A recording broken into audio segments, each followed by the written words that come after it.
Chapter 151. Maintenance, Prison Break.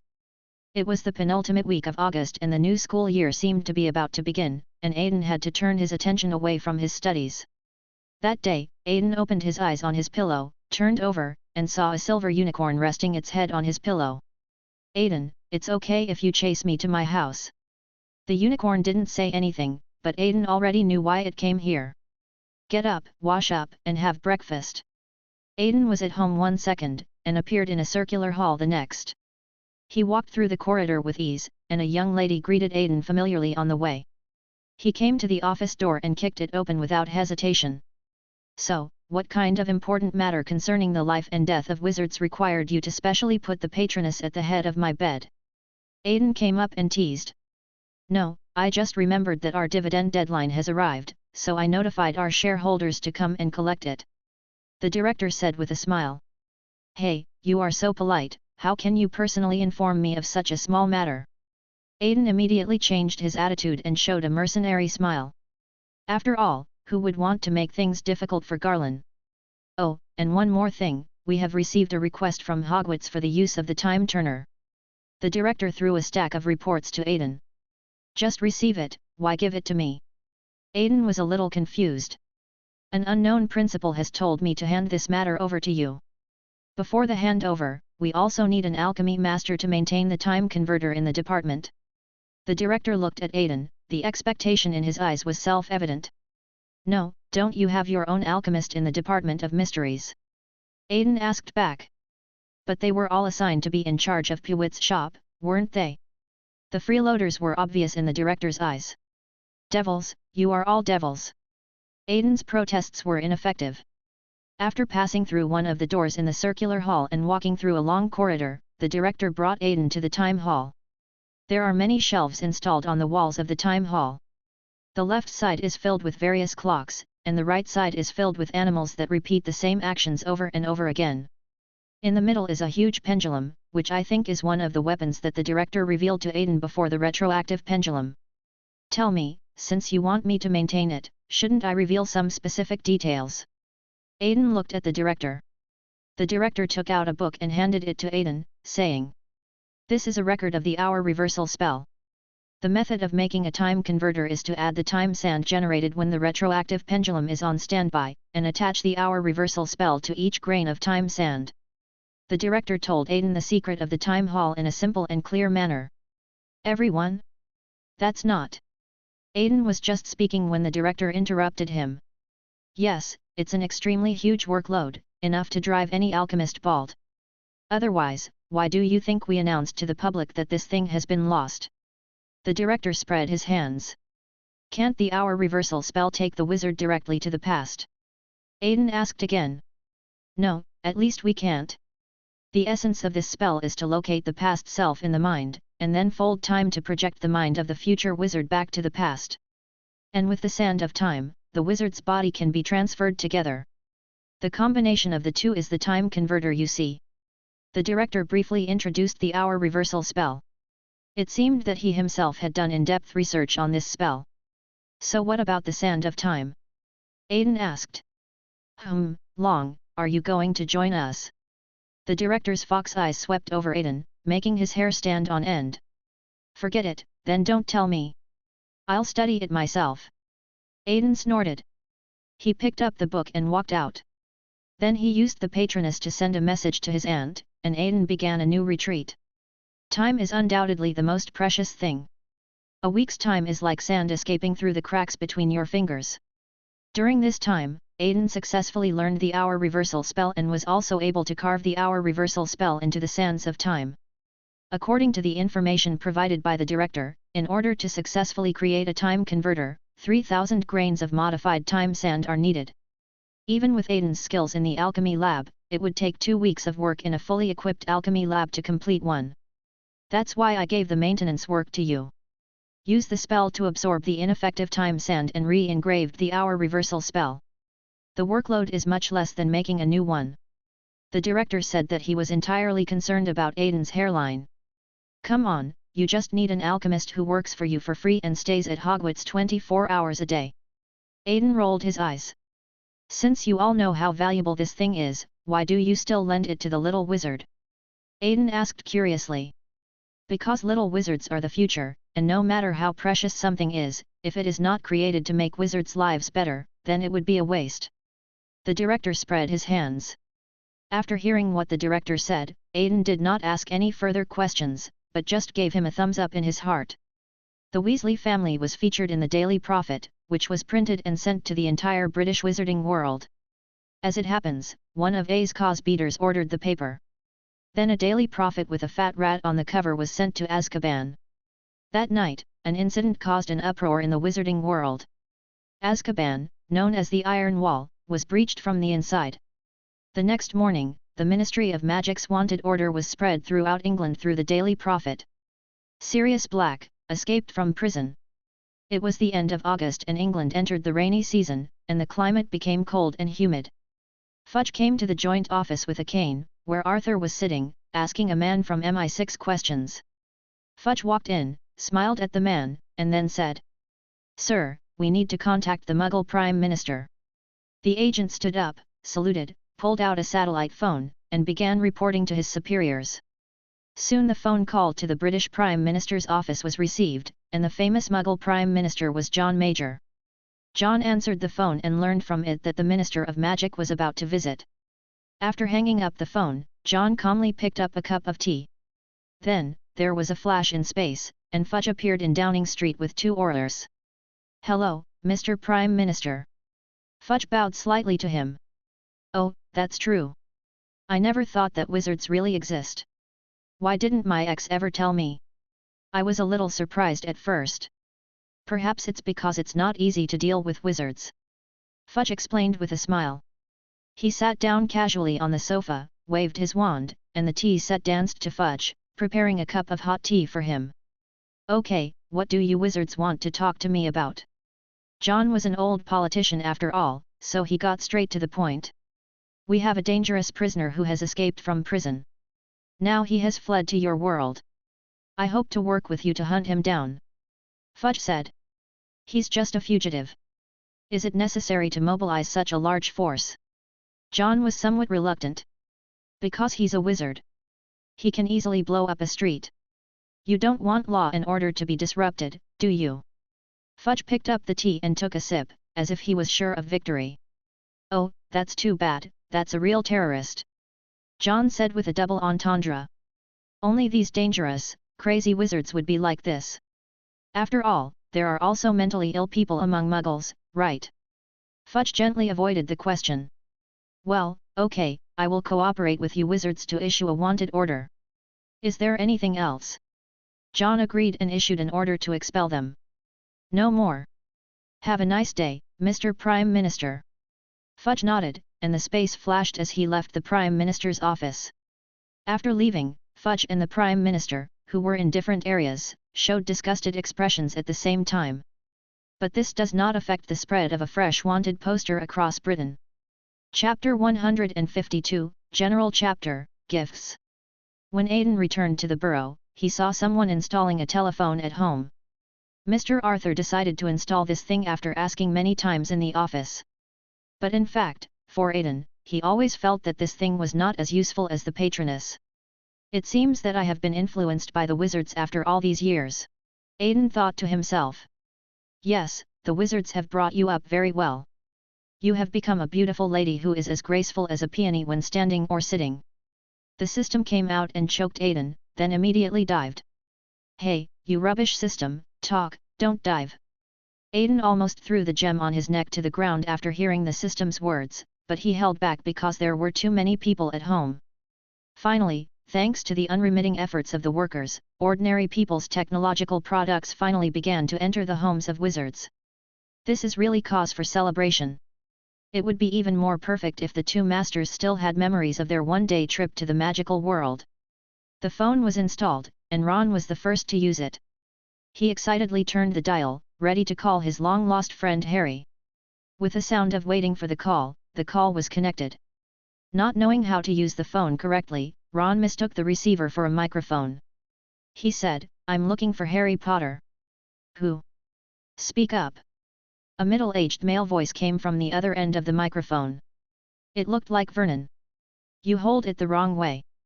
Aiden went over and turned the microphone to Ron. Then Ron shouted into the microphone at the top of his voice, "I looking for Harry Potter." Fennan on the other end of the phone put his ear close to the receiver because there was no sound for a long time. Then Ron's huge voice rushed into his ears, cheering his eardrums. "Enough, it's you freaks again." Fennan shouted into the microphone and hung up the phone. Ron, realizing he was in trouble, looked at Aiden pitifully. "Don't look at me like that. I have no trick." Aiden took 2 steps back. "My lovely Aiden, my dear brother, please help me." Ron hung on Aiden like a sloth. Aiden, who was helpless against Ron's pestering, agreed to him. Aiden picked up Ron and operated with him to Privet Drive. Number 4, Privet Drive, the Dursleys' house. Vernon was scolding Harry. "Look at your weird friends, they only know how to play pranks on us." Flames burned in Fennan's little eyes. "I don't know, I'm sorry, I don't think that was their intention." Harry denied 3 times. "Humph, wash the dishes." Fennan's anger came and went quickly. The Dursleys sat together looking at the summer gifts they bought for Dudley, leaving Harry alone busy in the kitchen. Later, the small house was invaded by an alien dragon. Snap, the sound of a snap of fingers passed before Harry's eyes, and the Dursleys fell asleep. Aiden led Ron into the Dursleys' house from the living room. The rain did not wet the 2 wizards, but the damp water vapor made them look a little more embarrassed. "Aiden, Ron." Harry looked very happy to see his good friend coming. "Harry, I'm sorry for causing you trouble." Ron came up and apologized first. "It's okay, I'm glad you can come to see me." Harry was still smiling foolishly. "Okay, today is your birthday, don't think about these spoiling things," Aiden said. He took out a small Egyptian-style trinket and handed it to Harry, and Ron handed Harry the looking glass he had bought in Egypt. "Happy birthday!" "Thank you."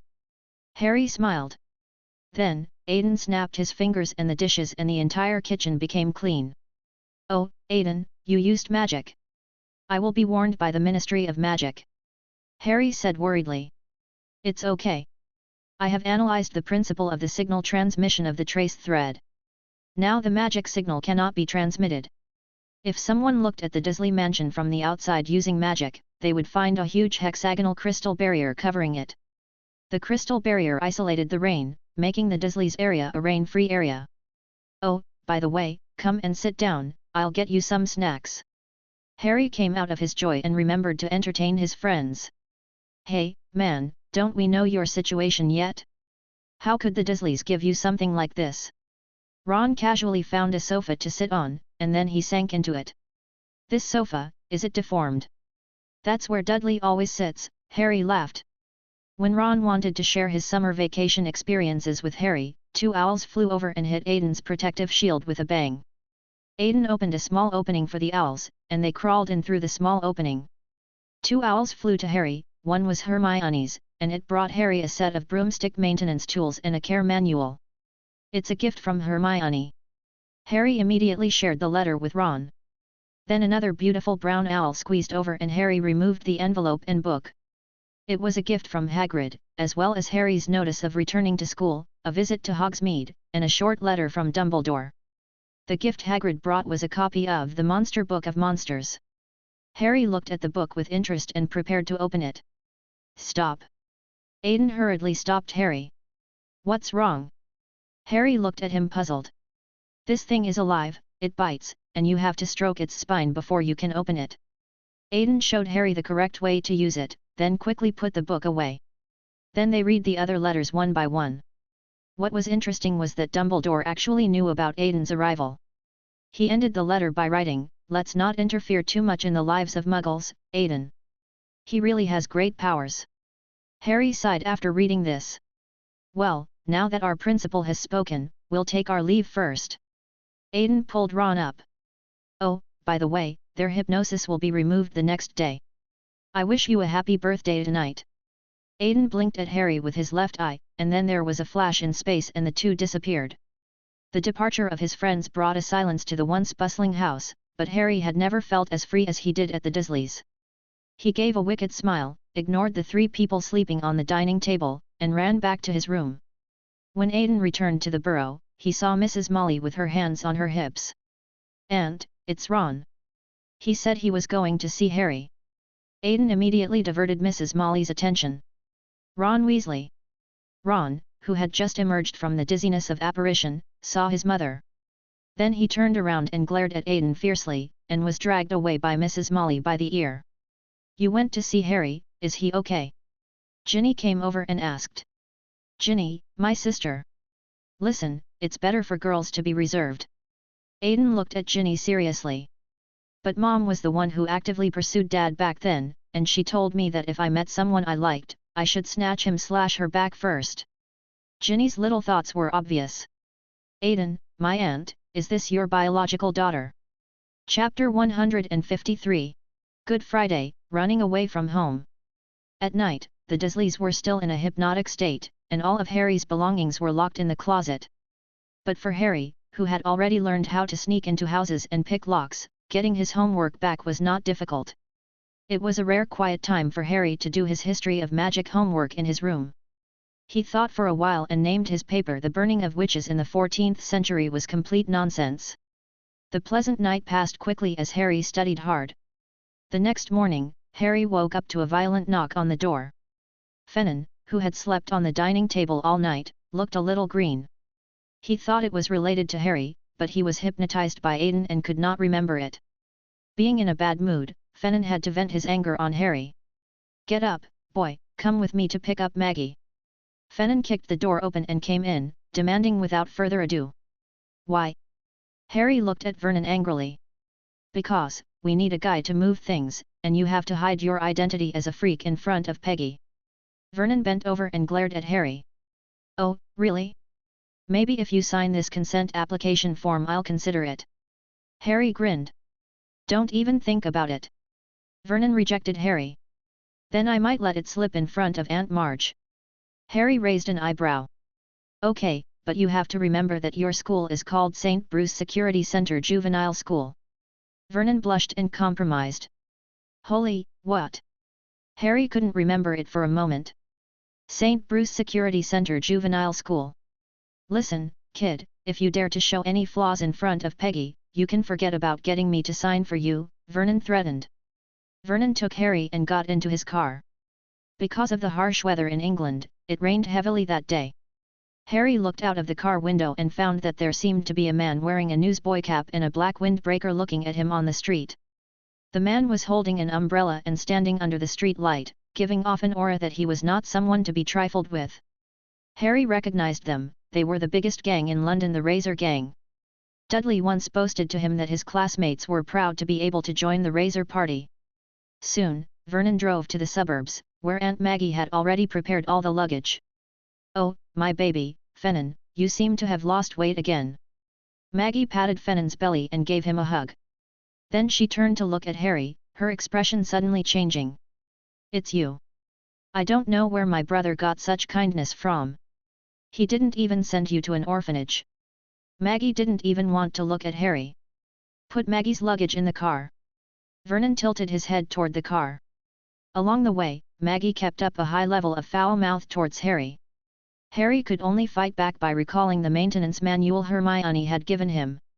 Soon Maggie noticed that his eyes were wandering, so she turned around and told Vernon, "This child has intellectual problems." Vernon couldn't be distracted while driving, so he ignored Maggie and soon the car fell silent. That night, Fennan took the two of them back home. Maggie snapped her fingers at Harry and ordered him to move the luggage like she was ordering a servant. When they entered the Dursley house, Dudley was watching TV intently. Marge screamed, went up to hug Dudley and kissed and bit him. At the same time, she stuffed 20 pounds into Dudley's pocket, while Petunia cast a disdainful look at Marge's dog. That night, the family was having a great time at the dinner table, and Harry might not be included in the family.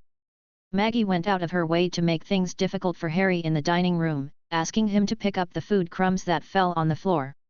In order to get the consent form for Hogsmeade, Harry suppressed his anger and disguised himself as a muggle. "Oh, Penny, what does this child's father do?" Maggie mentioned deliberately. Nothing, just a homeless person with no job," Penny responded. "Oh, he must be an alcoholic." Maggie glanced at Harry and said sarcastically. No, Harry retorted. Seeing Harry's reaction, Maggie knew that her attack was effective. Well, maybe it's not the father's problem, it's the mother's problem. If there's a problem with her, then the puppy will also have a problem. Maggie gestured with both hands. Shut up, shut up. Harry was furious. Seeing Harry like this, Maggie smiled with satisfaction. She pointed her finger at Harry, and then she found that her body began to swell. Unusual magical power emanated from Harry, and the electricity around him was also disrupted. As expected, Maggie was blown away, and if Aiden were there, he would probably cheer for this wandless spell casting. Seeing Maggie fly away, Harry could no longer suppress his inner torment. He ran back to his room, packed his luggage and prepared to leave the Dursleys. As he carried his luggage downstairs, Vernon held his shoulders and said, "Bring Maggie back." "No, she deserves it, and stay away from me." Harry took out his wand and pointed it at Vernon. "You can't use magic outside of school." Vernon took a step back, still bluffing. "Really? Let's try it." Harry took a small step forward. "You have nowhere to go." Vernon was still stubborn. "It's better than staying here." Harry kicked the door open and walked into the rain. In the wind and rain, Harry dragged his luggage along the street, thinking he would be fired this time. So the plan was to go to Gringotts first to take the money, and then travel around the world. "Sirius, I agree with you on this one." Then, the man in the windbreaker who was seen in the car in the afternoon came over and handed Harry an umbrella. "Thank you." Harry thanked him politely. "Besides being a bit handsome, why is he so famous?" asked the man in the windbreaker. "Sorry, what did you say? Are you a wizard too?" Harry asked in confusion. "No, we're just passing strangers, but you can call me Tommy Shelby. Perhaps one day you will need our help, Mr. Potter." Tommy handed Harry a business card and walked away, disappearing into the darkness. Harry just thought this man was weird, but since he gave him an umbrella, Harry left his business card. Then Harry saw a big black dog in the grass on the side of the street. Harry was startled and fell to the ground, his wand raised unconsciously. There was a horn honking from the street and a triple-decker bus drove up to Harry. "Welcome aboard the night bus, a bus designed to serve wizards living on the streets. I'm the conductor, Stan Shunpike." The young man, speaking with a London accent, introduced himself. Then he helped Harry carry the luggage into the car. "The ticket is 11 sickles. 2 more sickles can buy a cup of hot chocolate. 2 more sickles can buy a toothbrush and a hot water bottle," Stan introduced. Harry pulled out 13 sickles and handed them to Stan. "I'm going to the Leaky Axe in London and have a hot chocolate," said Harry. Stan tapped on the glass and said to the driver, You hear that?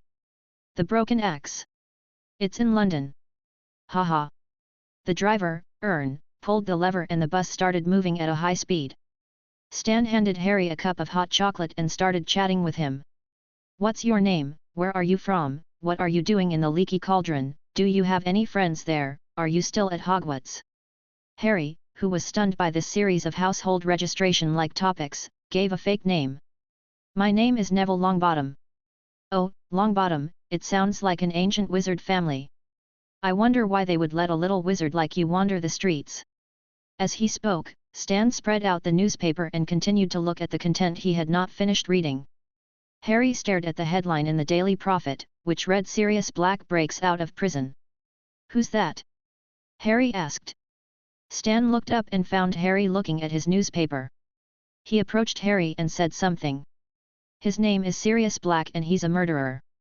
Soon the night bus arrived at the Leaky Cauldron, and the owner Tom had been waiting for a long time. Chapter 154. Processing and Purchasing. Tom took care of Harry's luggage and brought him to Fudge. "Oh, Mr. Potter, it's nice to meet you." Fudge was kind and amiable, treating Harry like a generous uncle. I'm sorry, Mr. Minister, when are you going to fire me, and can you take my property away?" Harry asked nervously. "No, we wouldn't fire you, wouldn't we, Tom?" Fudge joked, glancing threateningly at the hunchbacked Tom. That's right," Tom echoed. "Don't worry about your aunt's matter, Dumbledore has already sent someone to deal with it. Your property is now under the care of wizards in Gringotts, which is very safe. It is better to keep it there, isn't it? Fudge's kindness and amiability made Harry feel very close to him. Then Mr. Minister, could you please sign my Hogsmeade visiting permit for me? Harry naively thought Fudge was a good parent. I'm sorry, Mr. Potter, this thing will only work if the Guardian signs it. Fudge easily changed the subject. Then you should rest here and try not to hang around anywhere other than the leaky cauldron during this time. After saying this, Fudge picked up his hat and walked out. On the other side, a chimney on the south side of Sheffield. An old man and a delicate-looking teenager stood on the roof, looking at Maggie, who was blown into a ball. Aiden used his magic wand to summon a breeze, and Maggie was blown by the wind and bumped into the chimney next to her from time to time, making a dooin' sound. Ha ha ha. Finally, Aiden couldn't help laughing out loud, and the clear boy's voice echoed in the air. Although he was still feeling annoyed by Dumbledore's visit the last second, the scene before him still made him feel that the trip was worthwhile. Okay, stop playing around, Aiden, Dumbledore said. At the same time, the magic power dispelled the breeze under his will and rescued Maggie. The phoenix flew over, grabbed the three of them, and returned to the Dursleys in flames. Erase their memory, Aiden. Your method is the most sophisticated I have ever seen. It shouldn't have any sequelae on them. Dumbledore said. Snap. With a snap of fingers, Maggie fell into coma. You also know the sequelae. Aiden raised his eyebrows. Dumbledore said nothing, but used a spell to send Maggie back to bed. You are Dumbledore. Hearing the noise, the Dursleys ran out of the house. The sharp-eyed Penny easily recognized the old man who had visited her home before. Well, it's been 20 years, Petunia. Dumbledore said slowly. It's you. Are you going to take my family away again? Petunia protected Dudley behind her. Petunia, your son is too old, and I'm sorry about what happened back then, but there's nothing I can do. Dumbledore said with hidden meaning. It has nothing to do with you. It's just wishful thinking on my part. But now please leave here and don't interfere in our lives anymore. Penny ordered her to leave. Dumbledore sighed and disappeared with Aiden. Penny seemed to have all her strength drained away and fell to the ground. Professor Dumbledore, you seem to have something else to say. Aiden asked. Aiden, let me ask you. If there is a Muggle family with two sisters, one is a Muggle and the other is a wizard, and they have a disagreement over this matter, what should we do? Dumbledore's eyes seemed to be looking into the past, and his voice was a little vague. Find a way to make the other one a wizard as well. Aiden shrugged. But no one can do this. The conflict between Muggles and wizards seems irreconcilable. Dumbledore was a little depressed. But Professor, why do we always think about fighting against ordinary people? Aiden asked back. Because of magic, the ability to use magic is almost turning us into two races. Dumbledore revealed the essence of the matter. But what if there is a way to get ordinary people to join wizards? Just imagine, which ordinary person can resist the charm of magic? We always resort to force for everything, and I admit that force is convenient, but what if one day the target of force is ourselves? Aiden frowned. Aiden, don't step into dangerous paths, Dumbledore warned. No, we need to coexist with ordinary people. Professor, you may not believe it, but in just a few decades, perhaps they will be able to make all wizards invisible. Aiden's tone was serious, but judging from Dumbledore's expression, he obviously didn't believe it. Then I will look forward to your way of coexistence. As Dumbledore finished his words, the Phoenix took him away from the Dursleys' house, and Aiden returned to the burrow. For a while, life was going great for Harry. At the Leaky Cauldron, you can not only sleep until you wake up naturally every day, but you can also wander around Diagon Alley. Harry would come to Florine Fusco's ice cream shop every day to do his homework. The owner, Florine Fusco, not only helps Harry with his homework, but also treats him to ice cream. Ever since Gringotts was enclosed by wizards through legislation, its management has become very standardized. Many wizards who visited from the ordinary world brought advanced financial concepts with them. At the same time, lending businesses began to emerge, and a large amount of funds poured into the market, making the business in Diagon Alley more prosperous. As his third year approached, Harry also went to Diagon Alley to purchase his study supplies. Arriving at the crystal ball shop, Harry found that there was a divination class in the third year, which required him to buy a crystal ball. Harry immediately fell in love with the pure gold gobstones and crystal galaxy models on the shelf, but he resisted the urge to buy them. Just picked up the necessary robes and textbooks and left. Passing by Madame Malkin's robe shop, Harry came to Flourish and Blott's. Because of the grand launch event for Lockhart last year, Flourish and Blott's brand image has been affected. This also led to the rise of many second-hand bookstores, which quickly took over the market share vacated by Blooms and Blott's. Welcome. Shop clerk Vincent said this is his third part-time job. At this moment, Vincent, who was already exhausted, did not give Harry a good look. Judging from Harry's height, we can guess that he is another little wizard who needs the monster book of monsters. Who on earth designated these books as textbooks? I really... Vincent's complaint was interrupted by Harry. I'm sorry sir, I don't need the book. Vincent's expression changed immediately when he heard Harry's words. He quickly packed Harry's other textbooks and thoughtfully tied them up with ribbon. Under Vincent's loving gaze, Harry walked out of the bookstore. Back at the Leaky Cauldron, a cat is chasing a mouse. Seeing two familiar figures, Harry smiled knowingly. Chapter 155. Revealed, get in the car. Don't let that beast get close to Scabbers, or I'll turn it into a teapot. Ron threatened. She's a cat, what can I do, it's her nature, Hermione retorted. Is this a cat? It looks like a hairy pig. Ron held Scabbers in his arms and rubbed him affectionately. Your own rat looks like a shoe brush, and you have the nerve to criticize others. Hermione also defended her cat without hesitation. Ron was about to speak when he saw Harry walk in. Harry! Ron exclaimed in surprise. Hermione also turned around, and a dark-skinned girl appeared in front of Harry. Oh, Harry! Hermione smiled at him. Hermione, why are you so dark? Harry asked curiously. I went to Paris with my parents for the summer vacation. You know, it's really a melting pot.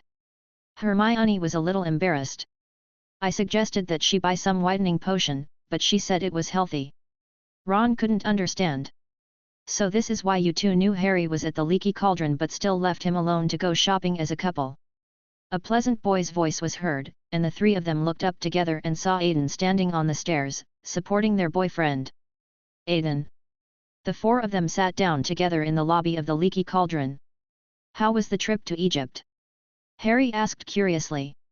It's amazing, there are antiques, mummies and pyramids everywhere, and Aiden was even captured by the Egyptian Ministry of Magic. Ron was talking excitedly. You know that the Egyptians used to worship cats. Hermione hugged Crookshanks and nagged Ron. Worship cats? They also worship dung beetles. Ron nuzzled Scabbers and continued. Banban had a lot of fun on this trip to Egypt, but he was a little lethargic after coming back. I got him some rat tonic, Ron boasted. Well, I can see that you love Banban very much. Just now, so many mice reached out to you to hug them, but you didn't even look at them. Aiden teased. Poor Ron couldn't see the bad water coming out from behind the dragon. He raised Scabbers and looked at him and said. Scabbers is my best friend. I can't take it anymore, the happiness is about to overflow, and white butterflies are faintly flying out of Aiden's body. Aiden, are you okay? Hermione looked at Aiden worriedly. No, it's okay, this is the patroness charm. Aiden controlled the butterflies to land on the three people. Looking at the white butterflies, the three felt very amazed. You're showing off your silhouette again. George came in and grabbed Ron's newspaper. I didn't, Ron retorted. No, except to Tom, and the day maid, and the night maid. Fred came over. The cook and the guy who fixed the toilet. The Weasley family was all there, and Mrs. Morley was talking to Harry about family matters. Percy walked in, proudly showing off the badge on his chest, but strangely, it seemed to say Big Head Baby on it. Oh, this is my dear brother Aiden. Remember, don't call me brother at school. Remember to call me the president of the Male Student Union. Percy was full of official style. Aiden looked at the twins, his eyes sending a signal, who is this? The twins responded to Aiden with a uniform eye roll. Mr. Arthur called Harry away and asked, are you looking forward to the new semester? Of course, it would be great. Harry replied energetically. Harry, there is something I want to tell you. Arthur looked around and said while leaning against the wall. Many people in the ministry are against me telling you this, but I think it is necessary for you to know the truth. You are in danger now. Your life is in danger. Mr. Arthur pushed Harry to the corner. Does this have anything to do with Sirius Black? Harry inquired. How well do you know Sirius, Harry? Arthur asked rhetorically. All I know is that he escaped from Azkaban, Harry replied. Do you know why? 13 years ago, when you stopped. Arthur paused. He couldn't say the name of the man who was cast under the spell, because he became part of the ritual after experiencing that time. Voldemort. A clear young voice helped Arthur finish what he wanted to say. Don't say that name. Arthur looked at Aiden but didn't drive him away. When you stopped you know who, you made him lose everything, but times have changed and Black is still loyal to Voldemort. Arthur paused, then continued. And in his mind, you were the only one who could stop his master from gaining power. So he escaped from Azkaban for this very reason, to find you. And kill me. Harry also understood what Arthur meant. Aiden's right hand brushed across the monocle on his face, and the recording ended. Aiden, what did you do? Arthur asked confusedly. Well, nothing much, just recording life. Aiden, do you know Sirius Black? Harry asked. He was born into a wizarding family, the Black family, which values bloodline the most. Most of the ancestors of this family sided with Voldemort and fought for him. Aiden pulled out a notebook and handed it to Harry. Afterwards, the Black family suffered heavy casualties and was nearly wiped out. One of the few heirs of their family was Sirius Black.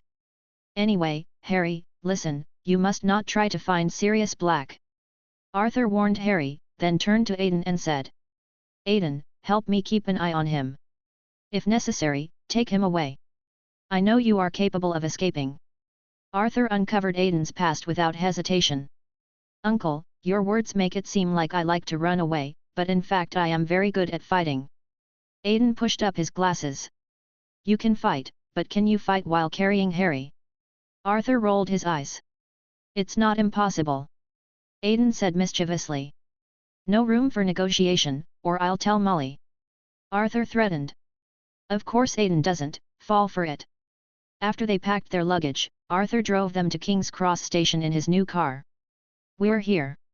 I can't let you drive my car this time. Arthur pulled out the key. Passing through the wall between platform 9 and 3/4, Mr. and Mrs. Weasley escorted the group onto the train. However, the fat rat with the tonic in Ron's pocket suddenly jumped out of the train window. Mom, Scabbers jumped down! Ron shouted hurriedly. Molly waved her wand and used the ancestral petrification spell to freeze Banban in mid-air. Then she picked up the petrified Banban and threw him hard back onto the train. Banban flew through the train window and hit the wall heavily, with a bang that seemed to hit Ron's heart. Ron quickly picked up the mouse and checked it. After making sure it was okay, he took out his newly bought willow wand and released Scabbers from petrification. And in the shadows unknown to the two of them, a beautiful girl with heterochromatic eyes was staring at them. Chapter 156. Goodbye, Dementors. It's all your fault, bad Scabbers. Ron tapped Scabbers' head gently. Oh, because your cute mouse ran away, there are people sitting everywhere now. Hermione complained. This is still empty. Harry found an empty seat and called to his companions. The four of them sat down in the compartment, with Harry sitting on one side and the man sprawled on the seat. Hermione, Ron, and Aiden sat together, with the two of them sandwiching Ron in the middle. Is this guy dead? Ron looked at the sickly man slumped in his seat. Ron, be respectful, this is our professor, Remus John Lupin, Hermione explained. How does she know everything? And isn't it a bit crowded here? Ron complained casually. Maybe there's some in the trunk, and we really need some space. Aiden pulled out his black walnut wand and tapped it on the wall. The space inside the box expanded steadily, and even the sleeping man beside him was not affected. Cool. Ron praised, and Harry, you did a great job too. I really didn't inflate her on purpose, I just couldn't control it, Harry defended. Ron, this is no joke. Harry almost got expelled. Hermione scolded. It doesn't matter. Their memories have been erased anyway. I did it myself. This is a technique that even Dumbledore praised. Aiden winked at the three of them. "Is he asleep?" said Harry, pointing at Lupin. "Probably," Ron responded. "I have something to tell you." Harry stood up and closed the partition door. Aiden knocked on the wall casually, and a silent spell covered the entire carriage. Harry told his two friends about Sirius, and also told them all the information Aiden had told him. "You mean, Sirius Black escaped from Azkaban for you?" Ron raised his voice in surprise. "But he'll be caught, I mean everyone's looking for him," said Hermione. "Of course, but no one has ever escaped from Azkaban before, and he's a lunatic," Ron said teasingly. "Thanks, Ron," Harry teased. "Okay, let's not talk about these heavy things. Let me share with you some memories of Aunt Harry." Aiden brought up a new topic. "Harry's aunt, isn't she inflated? What else is going on?" Hermione asked in confusion. "Hi, you don't know, Harry, your aunt likes to buy expensive gifts for Dudley and then observe your reaction. Moreover, although she likes to keep dogs, she will throw sick dogs into the river to drown them. I know how to deal with her next time I see her." Aiden gave Harry a wink, and Harry understood.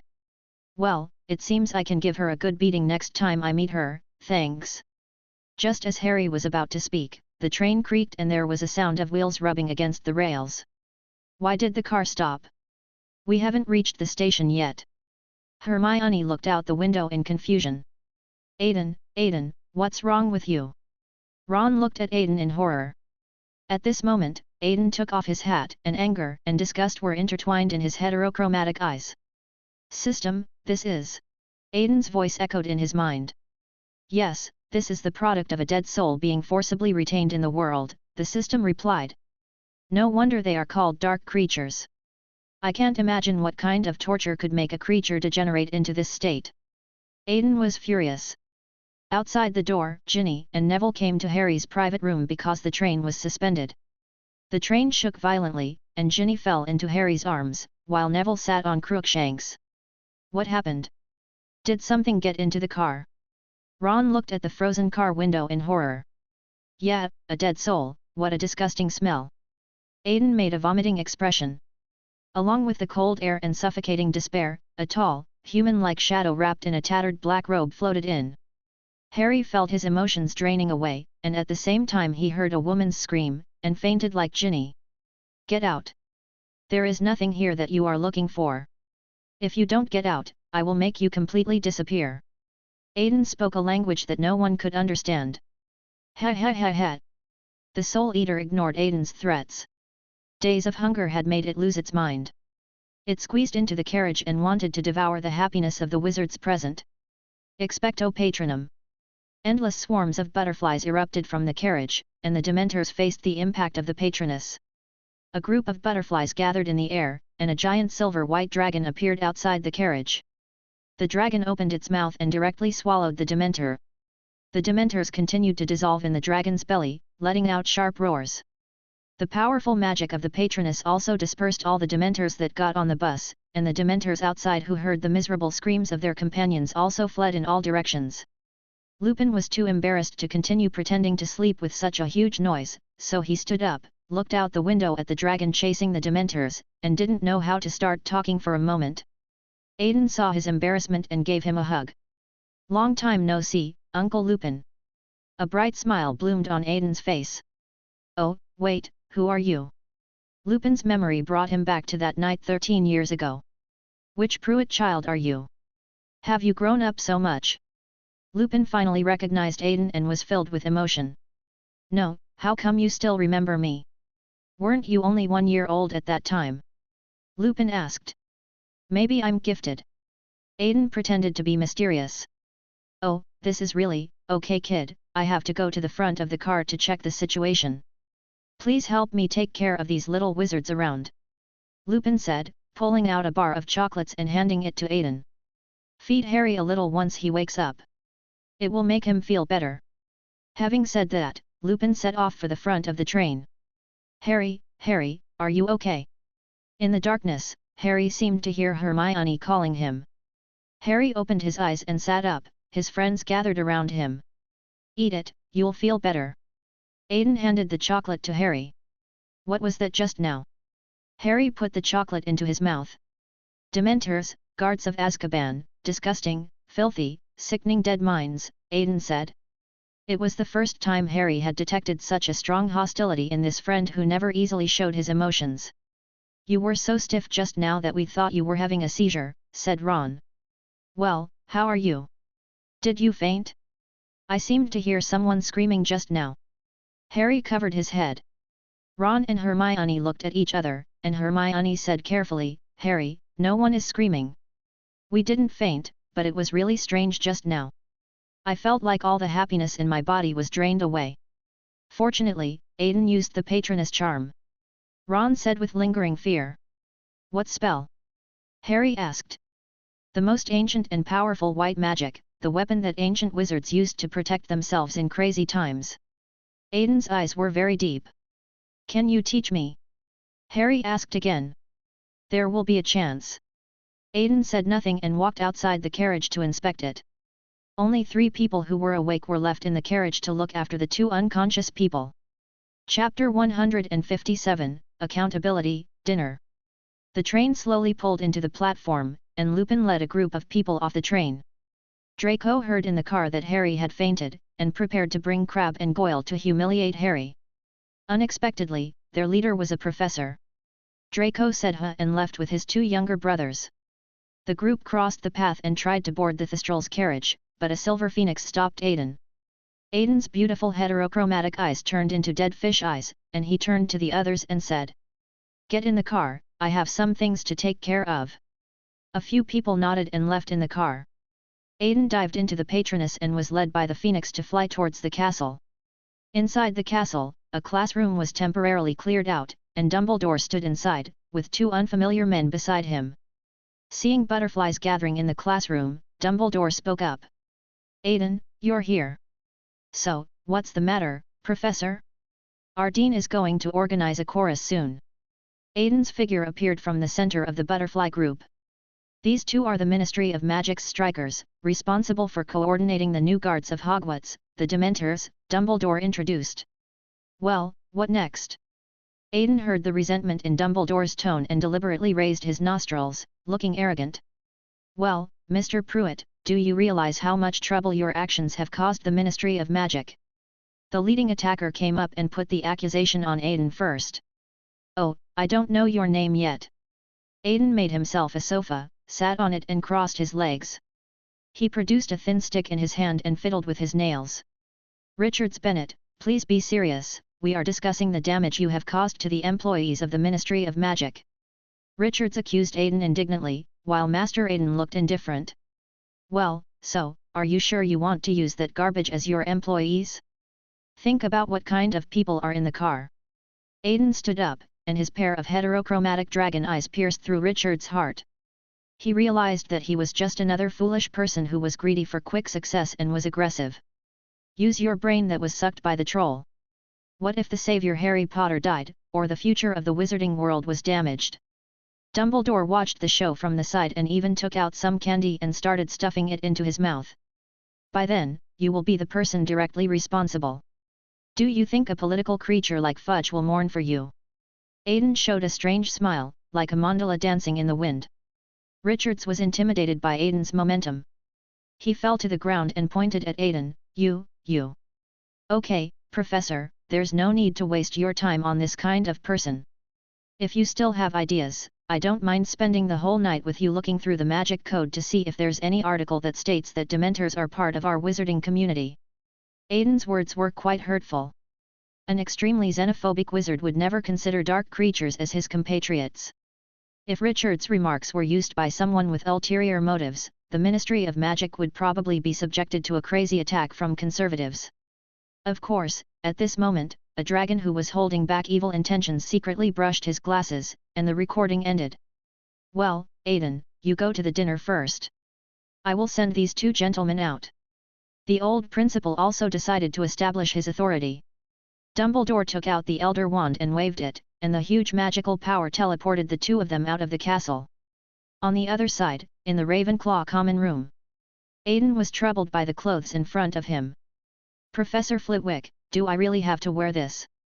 Every cell in Aiden's body was resisting. Yes, you are the lead singer, so at least wear something conspicuous. But isn't this bright red wizard robe a bit too conspicuous? Aiden declined. No, red looks so nice, and it really brings out your delicate features. Professor Flitwick blinked. After some mental preparation, Aiden finally put on the wizard robe. At the dinner, Professor Flitwick stood in front and directed. There were 4 rows of young Ravenclaw wizards standing on the steps. Professor Flitwick compiled the school song and added the corresponding rhythm, so that the school song no longer sounded so ghostly. It seems that Aiden is not the only one who is unhappy with Dumbledore letting the guys have free rein. Aiden's sweet voice echoed in the auditorium hall, and the use of his abilities combined with his singing seemed to exude a different kind of charm. He sings so well.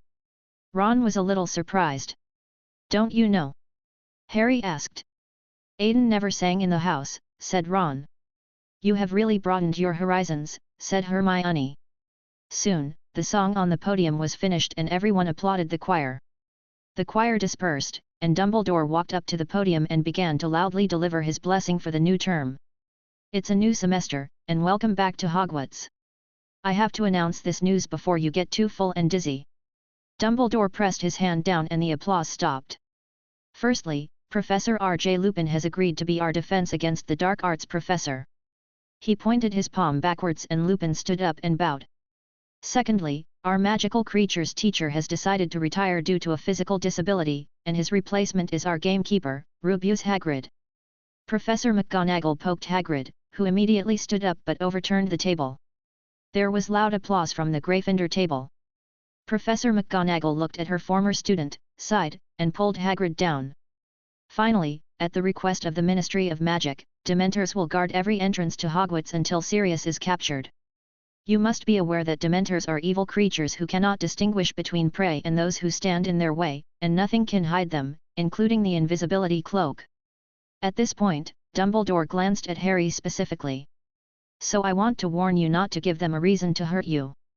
After Dumbledore finished his speech, Professor Flitwick came up and began to preside over the sorting ceremony. It was already the 3rd year of sorting, and there were not many new wizards that Aiden knew. The only thing worth noting is that Astoria was also sorted into Slytherin, and this year's Slytherin has 3 green grasses, which is rare. After the sorting was completed, Dumbledore clapped his hands, and a variety of delicious food began to appear on the table. Oh, Aiden, I heard that you used the Patronus charm on the train. Edmund came up and put his arm around Aiden's shoulders. I heard it's a guardian angel in the form of a dragon. Let's release it and see for ourselves. Ethan agreed. We haven't even started eating yet and you two are already feeling full. Aiden rolled his eyes. How much chaos do you want to cause by placing a guardian angel here? Aiden lectured. By the way, Aiden, I have something to ask you. I always feel like there is someone I have forgotten recently. Do you have this feeling? Edmund asked. Me too. Ethan raised his hand to indicate +1. No. Aiden didn't look at the two of them, just concentrating on eating his food. Tisk, that's boring. The two of them muttered. The dinner ended in a pleasant atmosphere among the 3 people. Chapter 158, On the Tower. After the dinner, the young wizards returned to their academies one after another. Aiden distributed the gifts he brought back from Egypt to his friends, and lied that they were magical props brought back from Egypt.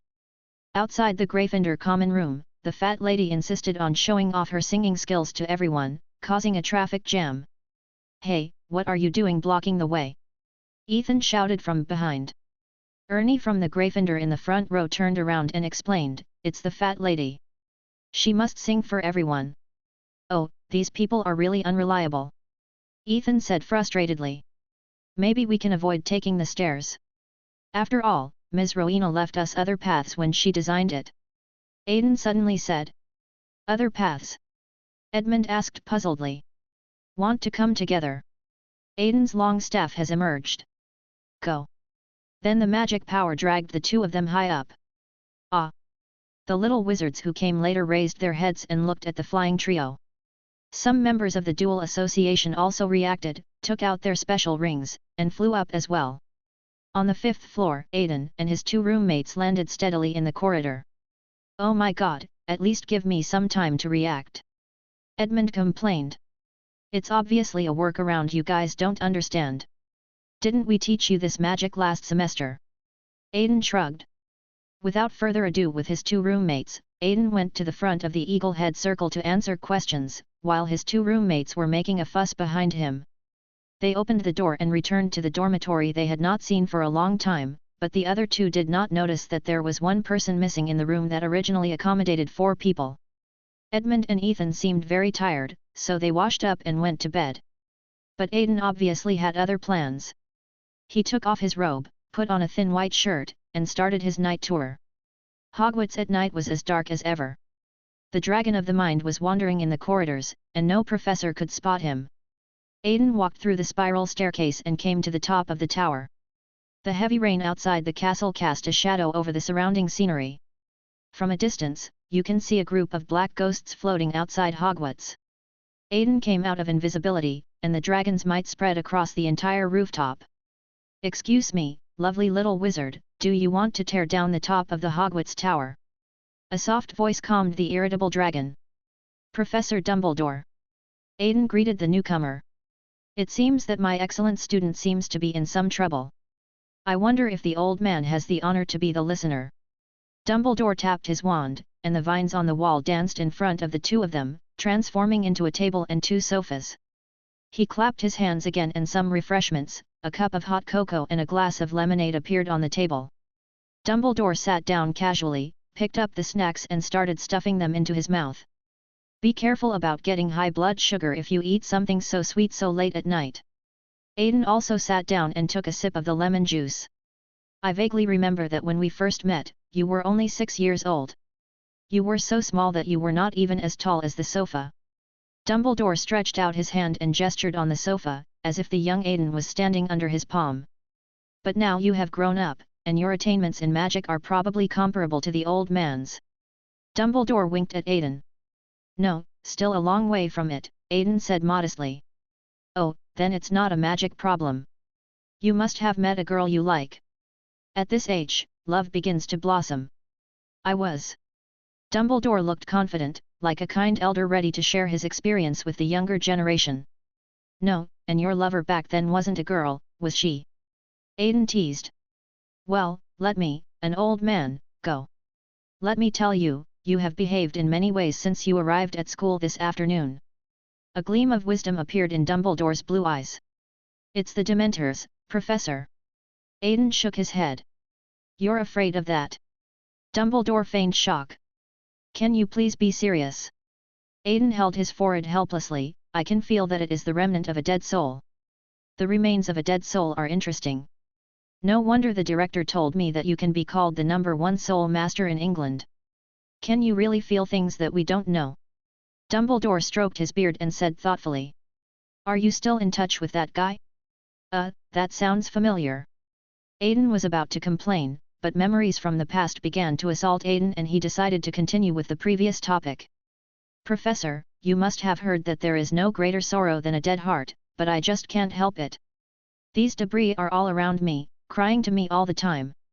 Aiden's last sentence was spoken by multiple voices, as if he was talking to Dumbledore from a very far distance. "What were you crying about?" said Dumbledore. "Crying about their tortured past." Aiden's voice returned to normal. "Oh, that's too bad." Dumbledore thought for a moment and made a suggestion. "Child, we cannot feel this kind of sound, but I can only give you a suggestion: try to reject the interference from the outside world. Focusing on your own heart is the way forward for magic." "But Professor, what if we have reached the pinnacle of our internal control and started to explore the outside world?" Aiden said with a double meaning. "Well, the old man can't give you advice. You should give the old man advice." Dumbledore acted as Riddler, then he stood up to leave. "It's already very late, little wizard, you should go to bed early, otherwise you won't grow taller." Dumbledore gestured to his stomach, and Aiden's fist hardened. After the old principal finished his job, he immediately slipped away. Aiden was the only one left on the tower, looking at the scenery in the distance. After staying for a while, Aiden restrained his perception, left the tower, and prepared to return to the dormitory. When he passed the 6th floor, he saw a big black dog chasing an orange cat. "Aiden!" When Crookshanks saw Aiden, he felt like he had seen a savior.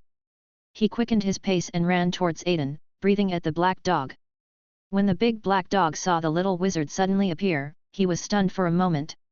Aiden pretended to be ignorant and said, "Well, there are people in the school who have big black dogs." He hid Crookshanks in his arms and said to the big black dog, "Go, go, this is my friend's pet, go back to your owner." The big black dog looked at Aiden's height and stopped bothering with Crookshanks and quickly ran away. Aiden walked Crookshanks back to the Gryffindor common room and watched her climb in through the skylight next to her. Afterwards, Aiden quickly returned to Ravenclaw's dormitory. After all, a remarkable guy had entered the castle. Chapter 159. The next day, Aiden woke up in his bed, but of course he didn't transform like Martin, because he had grown dragon horns. The two roommates finished washing up in a daze, and were about to start the first class of their third year in Ravenclaw. Mondays for Ravenclaw were particularly busy this year, with 3 classes crammed into the morning. The first class was Rune, and Aiden dragged his 2 roommates to the classroom. Because it is an elective course, there is only one house, Ravenclaw. Bathsheba Boburin, the professor who teaches runes, is a serious middle-aged witch who seems to be difficult to get along with. "I don't know how much you know about runes, but I have to tell you that the runes in the textbooks are basically just pictures." Professor Boburin tapped the blackboard with his pointer. "Since you are just beginning to learn about runes at this age, the teaching at this stage will mainly focus on remembering the meaning of runes." Hearing this, Aiden began to paddle with peace of mind. He took out a book on the study of the mind and started reading. Professor Boburin was very excited when he was speaking at the podium. In fact, apart from the boring teaching of character shapes and meanings, this professor was very good at telling stories. Then, Aiden's behavior of watching the story while listening to it was discovered. "Mr. Pruitt, please tell me what this symbol means." Professor Boburin fixed Aiden with a stern look. There was a big rune written in the middle of the blackboard, and Professor Boburin pointed at it with his pointer. "Professor, this rune means water, emotion, intuition, and flow." Aiden ignored Ethan, who was writing the interpretation on a piece of paper next to him. "Oh, then tell me in what scenarios this rune is generally used?" Professor Boburin asked. "Well, okay Professor, this rune is generally used in places where the alchemical matrix needs to purify and connect magic power. Of course, sometimes we can also rely on this rune to sense or intercept alien magic power." Aiden is very proficient in using and can give examples easily. "Wait, the last name Pruitt, alchemy, so that's it." A glimmer of enlightenment flashed in Professor Boburin's eyes. "It seems that you have already done your own research on alchemy, so why are you wasting time taking such a basic course?" "Oh, I see. You want to get credits here. That's not a problem, but your final exam will be more difficult than others." Professor Boburin made the decision. "Of course, Professor." Aiden bowed slightly. "Please sit down, Mr. Pruitt." Professor Babbling nodded. The first class of the new term in Ravenclaw passed under the strange looks of other young wizards. Next was Transfiguration. Since there was no exam last year, Professor McGonagall asked the students to demonstrate what they had learned in the previous year in the first class. She asked the young wizards to transform parts of objects and transform living things into dead things. The little wizards from Ravenclaw and Hufflepuff can do it very well. After class, Aiden found Professor McGonagall in her office. "Aiden, what's the matter?" Professor McGonagall asked. "Professor, I want to try Animagus." Aiden stated his request. "Aiden, are you sure you are ready?" Professor McGonagall took off her glasses and looked at Aiden seriously. "Yes, Professor," Aiden said. "Well, Aiden, we need to consult the principal about this matter." Professor McGonagall thought about it for a while, but was still unsure, so she explained. "I received a letter from Remus earlier, and he told me that he saw your patroness as a dragon on the train." "Yes, Professor, but is there any problem with that?" Aiden asked in confusion. "It is said that the patroness is closely related to our animagus. We cannot be completely sure of this statement, but if it is true, it means that what you want to activate is the transformation of magical creatures." Professor McGonagall stood up, pulled an ancient book from the bookshelf and handed it to Aiden. "You can learn this knowledge in advance, but you are absolutely forbidden to start experiments privately." Otherwise, don't even think about learning the knowledge of animagus from me," Professor McGonagall warned. "Of course, Professor," Aiden assured, bowing his head. "Okay, go to your next class first. I have to contact the headmaster." Professor McGonagall ordered them to leave. Walking out of Professor McGonagall's office, the third class is Hagrid's Care of Magical Creatures class. As the first in the school to experience the new professor's first class, the little wizards are full of anticipation for the new courses. It seems that everyone is quite enthusiastic about magical creatures, right, Professor Hagrid? Aiden picked it up. "Oh, don't do that, Aiden. What you said makes me feel uncomfortable." Hagrid shuddered. "Ha ha ha." Aiden laughed and opened the monster book. "Oh, Aiden, don't." Hagrid stopped him quickly when he saw Aiden opening the book without touching the spine. Just as the monster book was about to open its mouth to bite someone, his small eyes met a pair of beautiful eyes for a moment, and then fell silent. "This book is quite interesting," Aiden said. "Can it still be like this?" Hagrid was stunned. Soon other young wizards wanted to follow suit, but Hagrid hurried over to stop them. All the little wizards opened the books correctly under Hagrid's instruction. "Dear children, please do not imitate Aiden. Well, as your first lesson, I will take you to learn about hippogriffs." Hagrid clapped his hands and played some entrance music for them, and a dozen hippogriffs of various colors walked out. "You have to understand that these beautiful little guys are very proud, please don't be rude to them." Hagrid turned around expectantly and asked, "Who's first?" Everyone stepped back together, leaving Ethan free. "Brave boy, I remember you were Aiden's roommate, what's your name?" Hagrid asked with a smile. Ethan turned around and found that the people around him had already retreated to the back, and then he gave Aiden a look that said, "You're dead." "My name is Ethan Beckett, Professor," Ethan introduced. "Well, okay Ethan, you have to let it move first, just bow to it out of courtesy. If he does, you can touch it, if not, then please wait a little longer," Hagrid shouted in a thick voice. Ethan carefully bowed to a brown hippogriff, and after a moment, the hippogriff also bowed its head. "Well done, you can ride it now." Hagrid put Ethan on the horse. With a pat on the hippogriff's butt, it flew up with Ethan. The other little wizards showed envy in their eyes, especially the Hufflepuff little wizards, whose eyes began to shine. "Okay, let's all try it." Hagrid began to instruct other young wizards on how to get in touch with the hippogriff. When it was Aiden's turn, the surrounding hippogriffs refused to approach Aiden. "Oh, what's going on, Aiden, did you use some animal repellent perfume?" Hagrid asked. "Maybe they don't like me, it's okay Hagrid." Aiden shrugged. Soon, the class was over, and the little wizards who returned to the castle excitedly discussed what they had seen and heard today. "Oh, isn't this our Master Pruitt who couldn't ride the horse?" Ethan teased Aiden. "Oh, isn't this our brave Mr. Ravenclaw?" Aiden was not to be outdone. "Aiden, you're done. I helped you in the runes class, and this is how you repay me." Ethan pounced on him with his teeth bared. "Hey, I can't catch it." The two chased and fought in the corridor. Chapter 160. Fear. In the afternoon, since Aiden did not choose arithmetic divination, it was already 4 o'clock when he met Edmund and the others again. Ravenclaw's compulsory class on Monday afternoon is Defense Against the Dark Arts. Lupin did not apply for a classroom, so he took the little wizards to class in the staff lounge. "Ah, this damn feeling of relaxation." Aiden sighed as he walked into the lounge and saw Snape sitting with his legs crossed and drinking coffee. "Look, well, isn't this the famous RJ Lupin? He brought a group of little wizards with him. Don't you know where to go to attend classes?"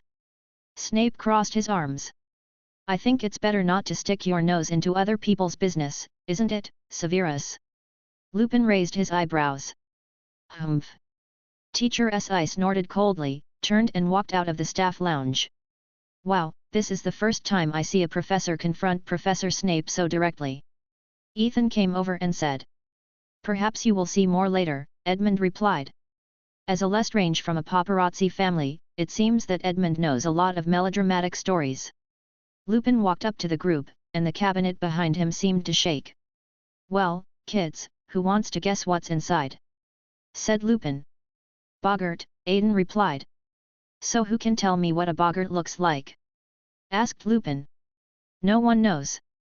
Boggart will become the thing people fear the most, so no one knows what he looks like. Ethan jumped out and replied. Very good answer, 5 points from Ravenclaw. Professor Lupin added points to Ethan. Luckily, we have a simple spell that can deal with Boggarts, his spell is ridiculous.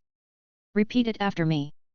The young wizards followed Lupin in chanting the spell, and seeing that everyone had no problem with the pronunciation, Lupin gave a wicked smile. Very good, but you have to remember that the ultimate weapon against Boggart is laughter. Try your best to turn him into the funniest thing. Come on, I need someone to try. Then Ethan's eyes rolled around, and while Aiden was daydreaming, he gestured to the people behind him to retreat. Lupin also turned around at this moment and found that Aiden was standing in the front. Very good, Aiden, come on. Lupin nodded with his head. Aiden looked back and saw Ethan grinning, then walked forward reluctantly. Come on, child, tell me what you fear most in your heart. Professor Lupin persuaded. Well, can I say I don't know? Aiden tilted his head to act cute. Well, maybe sometimes we ourselves don't know what we are afraid of, but it doesn't matter, the Boggart will tell you. Professor Lupin was a veteran and he quickly recovered.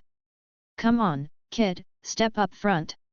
Lupin waved to Aiden, he took out his wand, pointed it at the cabinet, and the cabinet opened as he counted down.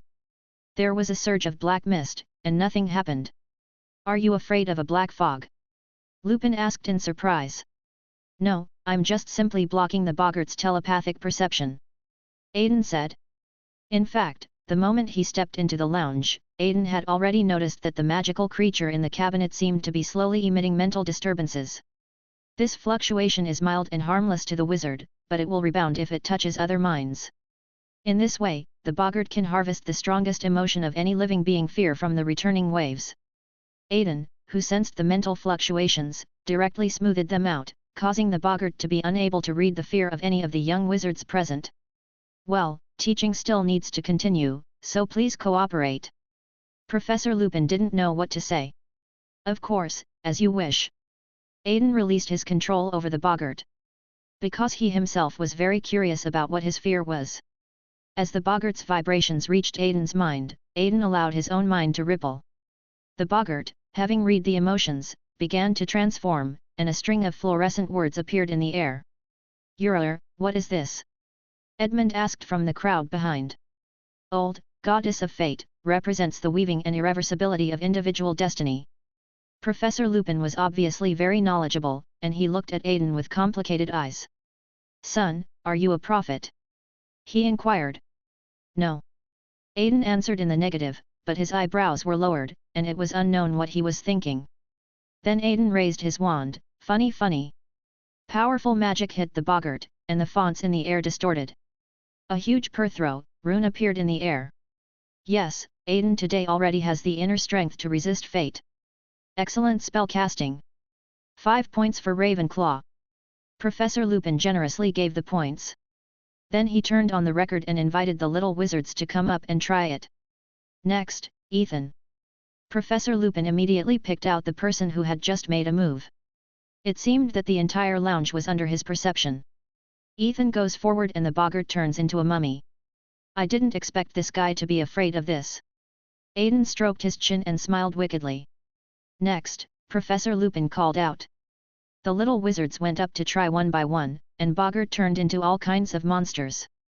Until Edmund went up and his Boggart transformed, revealing Bellatrix Lestrange. Lupin's eyes widened and he rushed forward to protect Edmund. The Boggart sensed Lupin's insertion and turned into a bright moon. Funny. Lupin cast a spell on the Boggart. The bright moon turned into a balloon and flew everywhere. Lupin then used a spell to open the cabinet and locked the Boggart inside.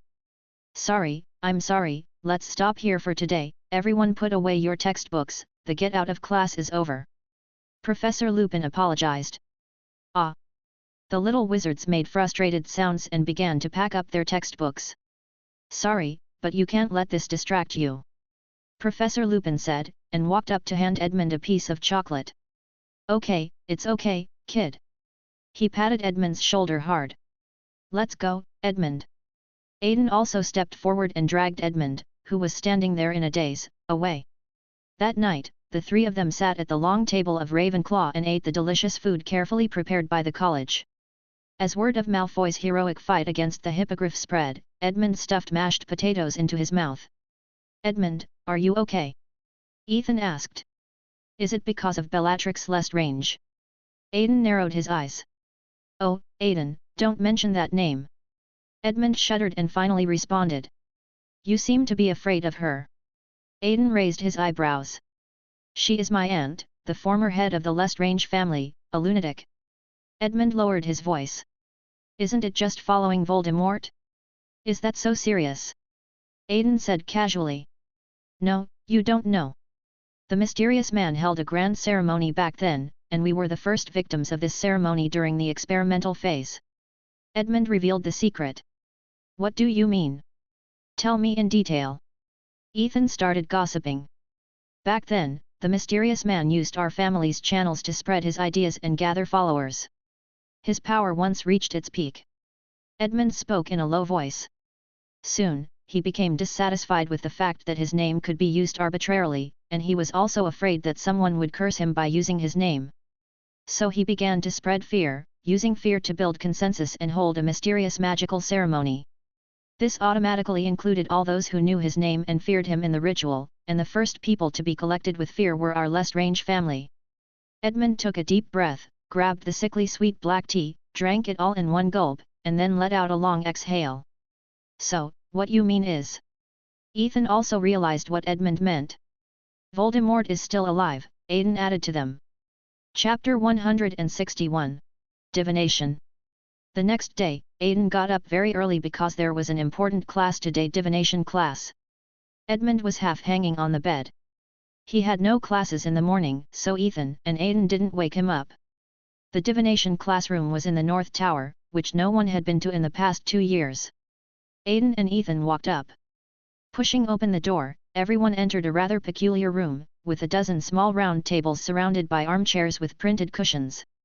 All the curtains were drawn and the candles were covered with thick lampshades. In the darkness, many things seemed to be emitting a faint red light. There was a huge stove in the middle, and in the middle of the stove was a large copper teapot that was heating up. Around the walls were shelves filled with dusty feathers, a collection of crystal balls, and teacups. The strong smell of incense rushed straight into Aiden's nostrils, causing the extremely uncomfortable dragon to frown. Is it possible that using incense to suffocate people can help wizards better connect to the collective subconscious ocean? Aiden touched his chin and prepared to use this as a backup experiment. "Welcome." A voice flashed out from the thick darkness. "I wonder when I can see you in the physical world again." Sybil Trelawney stepped out from behind the crowd. "Come on, sit down, children." Professor Trelawney wanted to greet everyone, but bumped into the table in front of her. Ethan had begun to become somewhat suspicious of the bumbling professor. He leaned close to Aiden's ear and said, "Is this professor really capable? Doesn't she teach prophecy? How come she can't even see her own disaster?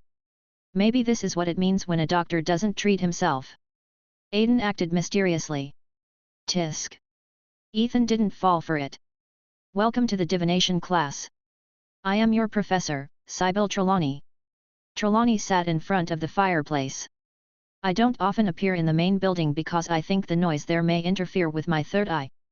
No one responded to this strange declaration, so Trelawney continued. "Since you have chosen divination, the most difficult subject of magic, I must warn you in advance. If you do not have the vision to see into the future, then I can only teach you very limited content based on books. Now, let's move towards the future together. This semester we will mainly study tea leaf divination. Please pick up your teacups." During the class, Professor Trelawney tirelessly issued death prophecies to the students. Then he used all kinds of psychological clichés to fool the little wizards, and Aiden also gained some knowledge from it.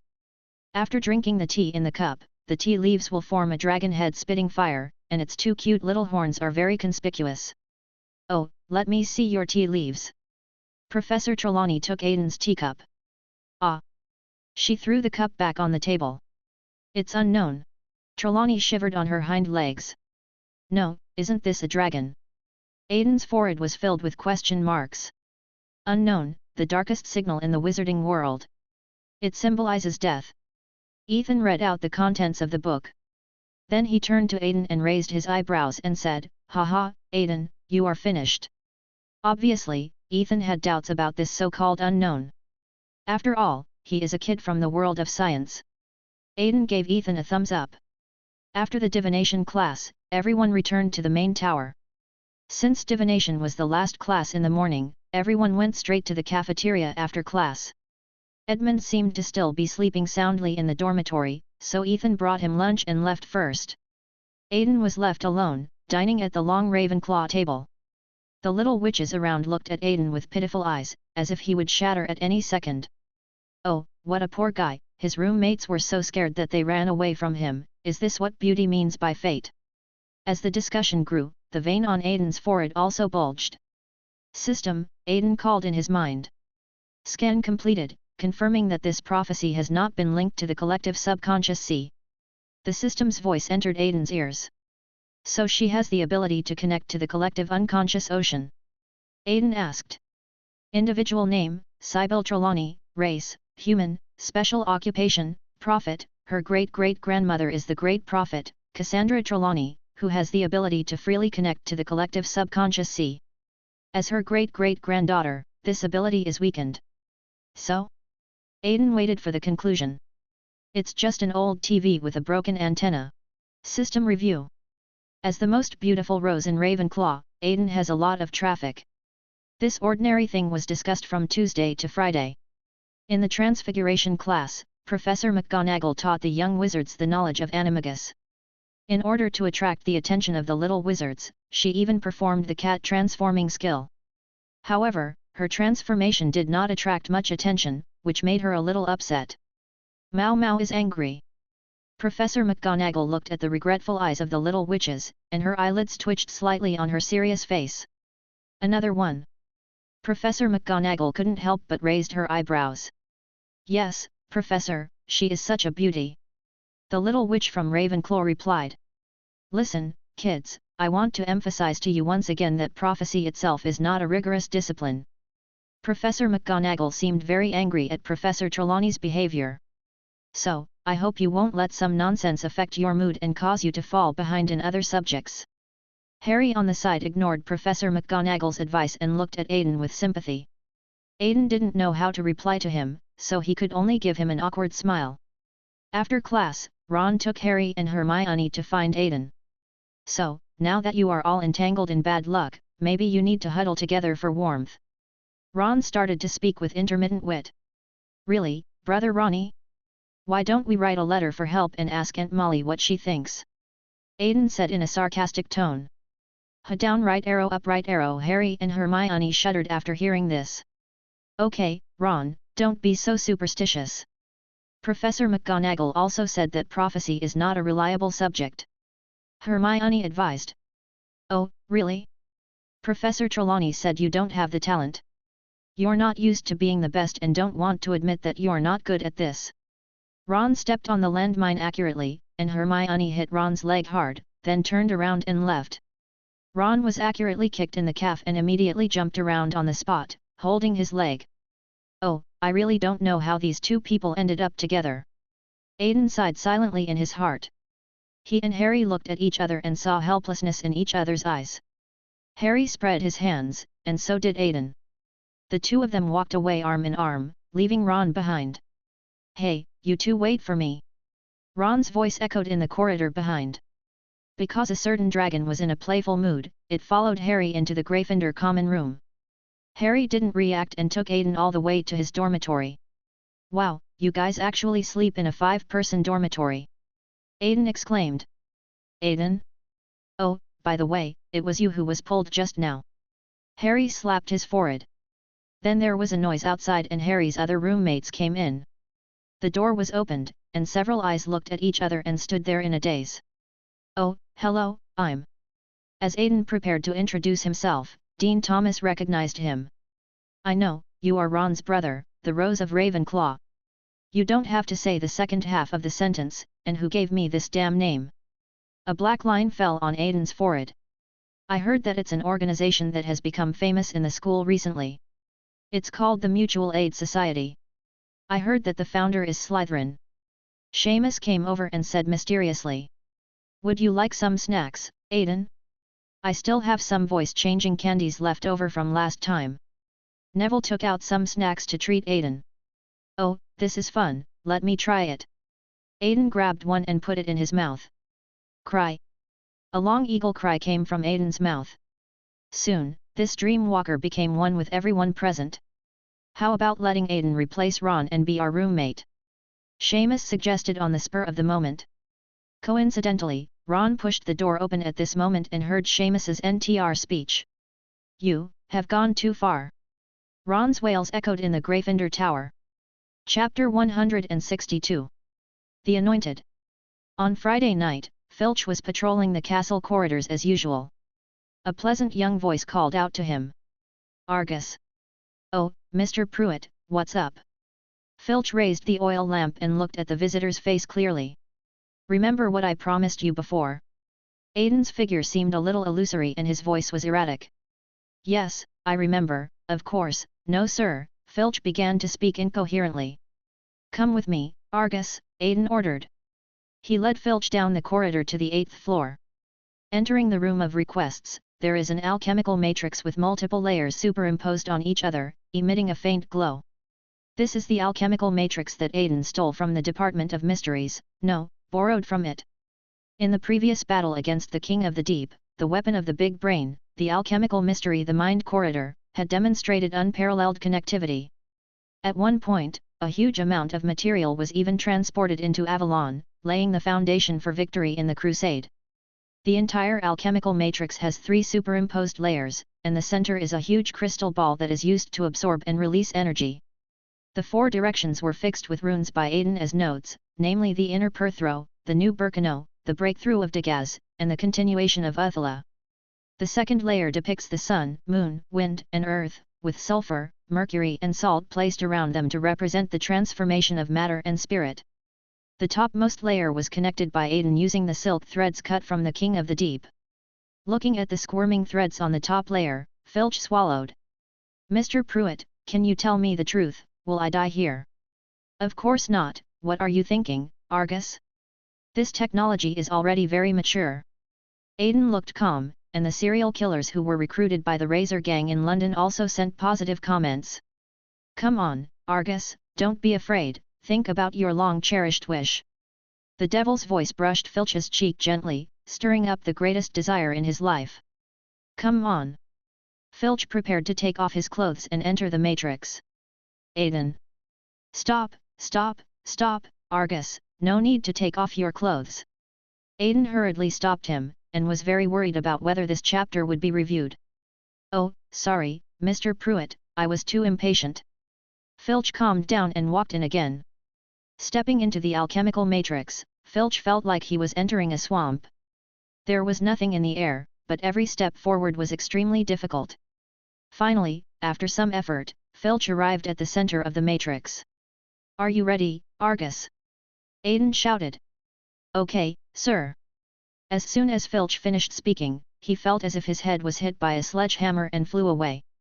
Filch's mind was pulled directly out of his body and floated in the air. Me, dead?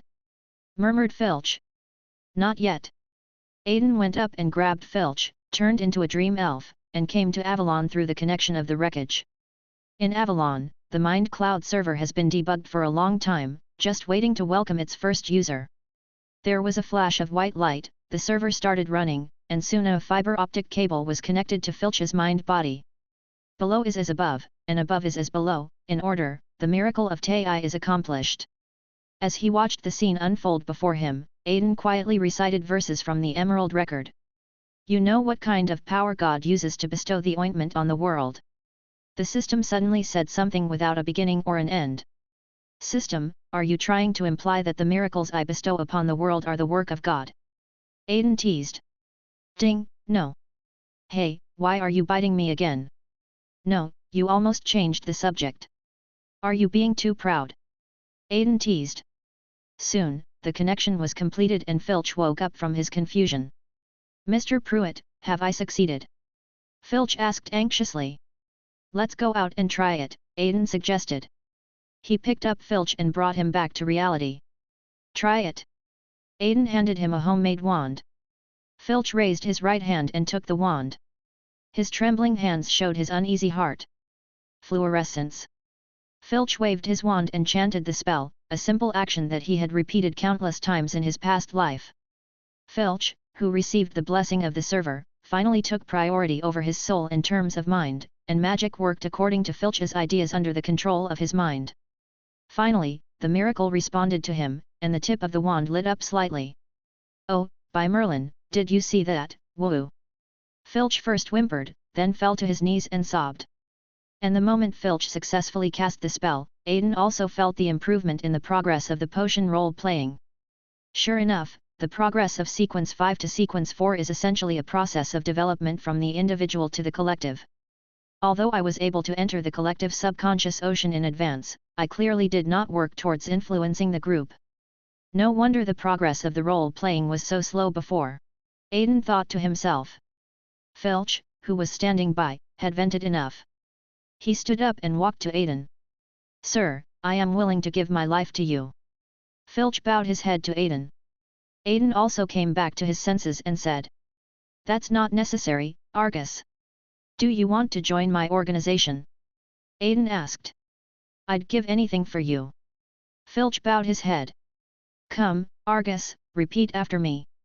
I am an outsider who does not belong to this world, the great master of the Sea of Consciousness, the grey dragon that controls the mind.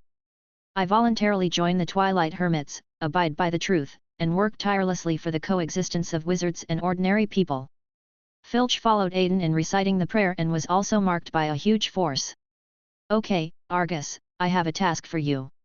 Aiden took out a magic book and a wooden ring and handed them to him. "Of course, please." Filch bent down. "You can learn the magic in the book when you have time.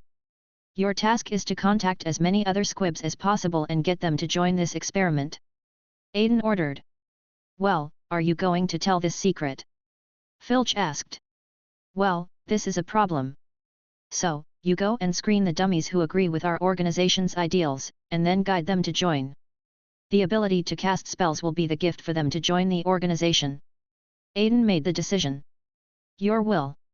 Filch bowed again, then left the room of requirement. "Are you sure you want to convert wizards on a large scale?" the system asked. "It doesn't matter. They are bound by the oath, so it shouldn't be a big problem." Aiden thought for a while and replied. "But the fragments of the Lord of the Deep you have are not enough." The system pointed out the blind spot of the plan. "Hehe, have you forgotten where the core of stupidity is?" Aiden smiled smugly. "Department of Mysteries, I see. Are you going to cooperate with them? How else can I bear this huge blame alone? The director and I are good friends. I share the good times and he bears the bad times." Aiden's pride turned into evil, and black gas rose behind him. The system was silenced. Chapter 163. Cats and Dogs.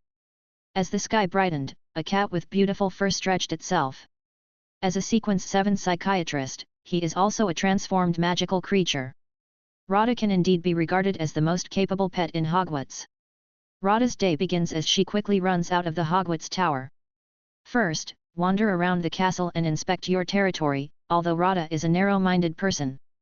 Radha, tisk. However, she graciously tolerated many creatures living within her territory. Recently, there's a new member added to Radha's gang of little sisters. Her name is Crookshanks, and she's the pet of the Poop Scooper's best friend. Radha was able to take care of Crookshanks at Hogwarts, often taking her out to fight.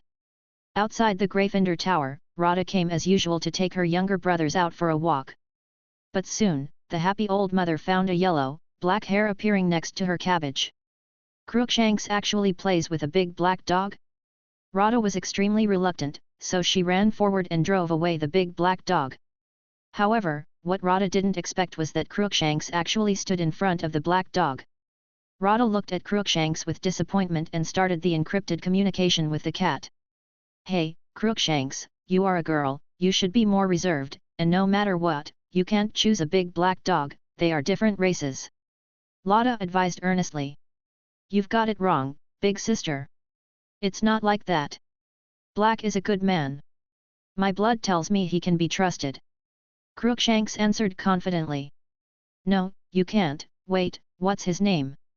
Lotta suddenly realized. As a cat who likes reading and newspapers, Lotta naturally knows the famous wanted criminal. He is a wanted criminal, I have to inform the shoveler. This thought popped up in Lotta's mind. Radha immediately started to turn around, but Crookshanks stopped her. Wait, big sister, I'm serious, you have to believe me, Crookshanks said anxiously. Radha thought for a while. After all, Crookshanks were wizard pets, and their loyalty to their masters was guaranteed by a contract. So Radha decided to agree to Crookshanks' request. After all, she was a sequence 7 and shouldn't be in trouble. So the 2 cats and 1 dog sneaked into the Gryffindor common room when the little wizard came in and out. After entering the lounge, Black Dog quickly ran towards the dormitory above the tower. Lotta could read the anxiety and anger from the Black Dog. She glanced at Crookshanks. I'll settle with you later. The Black Dog ran to Harry's dormitory and searched everywhere, but didn't find the mouse he was looking for, so he sat down dejectedly. Lotta walked up leisurely, and many pets greeted her along the way. It turns out that Radha, as the leader of all the pets in the academy, is responsible not only for fighting but also for mediating disputes among the pets. Provide them with psychological counseling when necessary to complete the role-playing of the potion. Okay, now can you tell me what happened? Radha said. The big black dog's eyes widened when he saw that Radha could speak. Are you still hiding your identity, Sirius Black? Radha revealed Sirius' true identity. The big black dog on the ground stood up and slowly regained its human form. Who are you and how do you know it's mine? Sirius's speech was somewhat incoherent, and it seemed that life in Azkaban had taken a toll on him. Radha used soothing on him, and Sirius gradually calmed down. In the following period of time, Sirius and Radha elaborated on the past grudges of the Marauders. Through mind reading and suggestion, Radha was able to confirm that everything Sirius said was true. So the kitten had a new question. Since Banban is an animagus, there is no reason why the poop scooper would not know this. At this moment, Radha had a flash of inspiration and figured out the key. I'm just a little cat anyway, the cat cleaner will definitely take care of this kind of trouble. Yes, the key thing that Lotta has in common is that I don't care anymore, just give up. Well, now that I've confirmed that you're a good person, I won't prevent my little sister from being with you. Radha used his ability to pretend to be very calm, but in fact, his cat's curiosity was about to burst his heart. Thank you. Sirius thanked Radha and then transformed into a big black dog again. Just like that, Sirius was taken away from the Gryffindor dormitory by Radha. You don't have a place to live yet, do you? Radha asked. Yes, Sirius nodded. Well, I have a suggestion. When Radha turned around, her pupils had become heterochromatic, and her eyes were as bright as amber and sapphire. You can pretend to be a pet and live with me for a while, and then ask the pet cleaner to bring you food. Radha suggested. Thank you very much. Sirius gave Radha a grateful smile, and at the same time he did not notice anything unusual about the Radha in front of him. Then, this piece of Harry's unknown was taken to Ravenclaw's tower by the cat. In the Ravenclaw tower, Aiden was casually reading a book on the bed in his pajamas. There was a noise outside the house. He looked up and saw Radha running in with a big black dog. Look, my God, the prisoner is alive! Lotta boasted in an encrypted conversation. Aiden, who already knew everything, pretended to praise her and used his ability to make his tone sound extremely sincere. Oh, poor big black dog, I don't know who is so cruel, you look so thin. Aiden touched Sirius' head, which seemed to feel pretty good. Come on, big guy. Let me take you to a bath first, and then I'll prepare some food for you.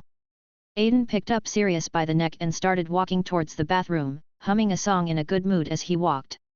And you all right, can you hear me? The clear singing echoed in the Ravenclaw bathroom, accompanied by the occasional whimpering of the black dog.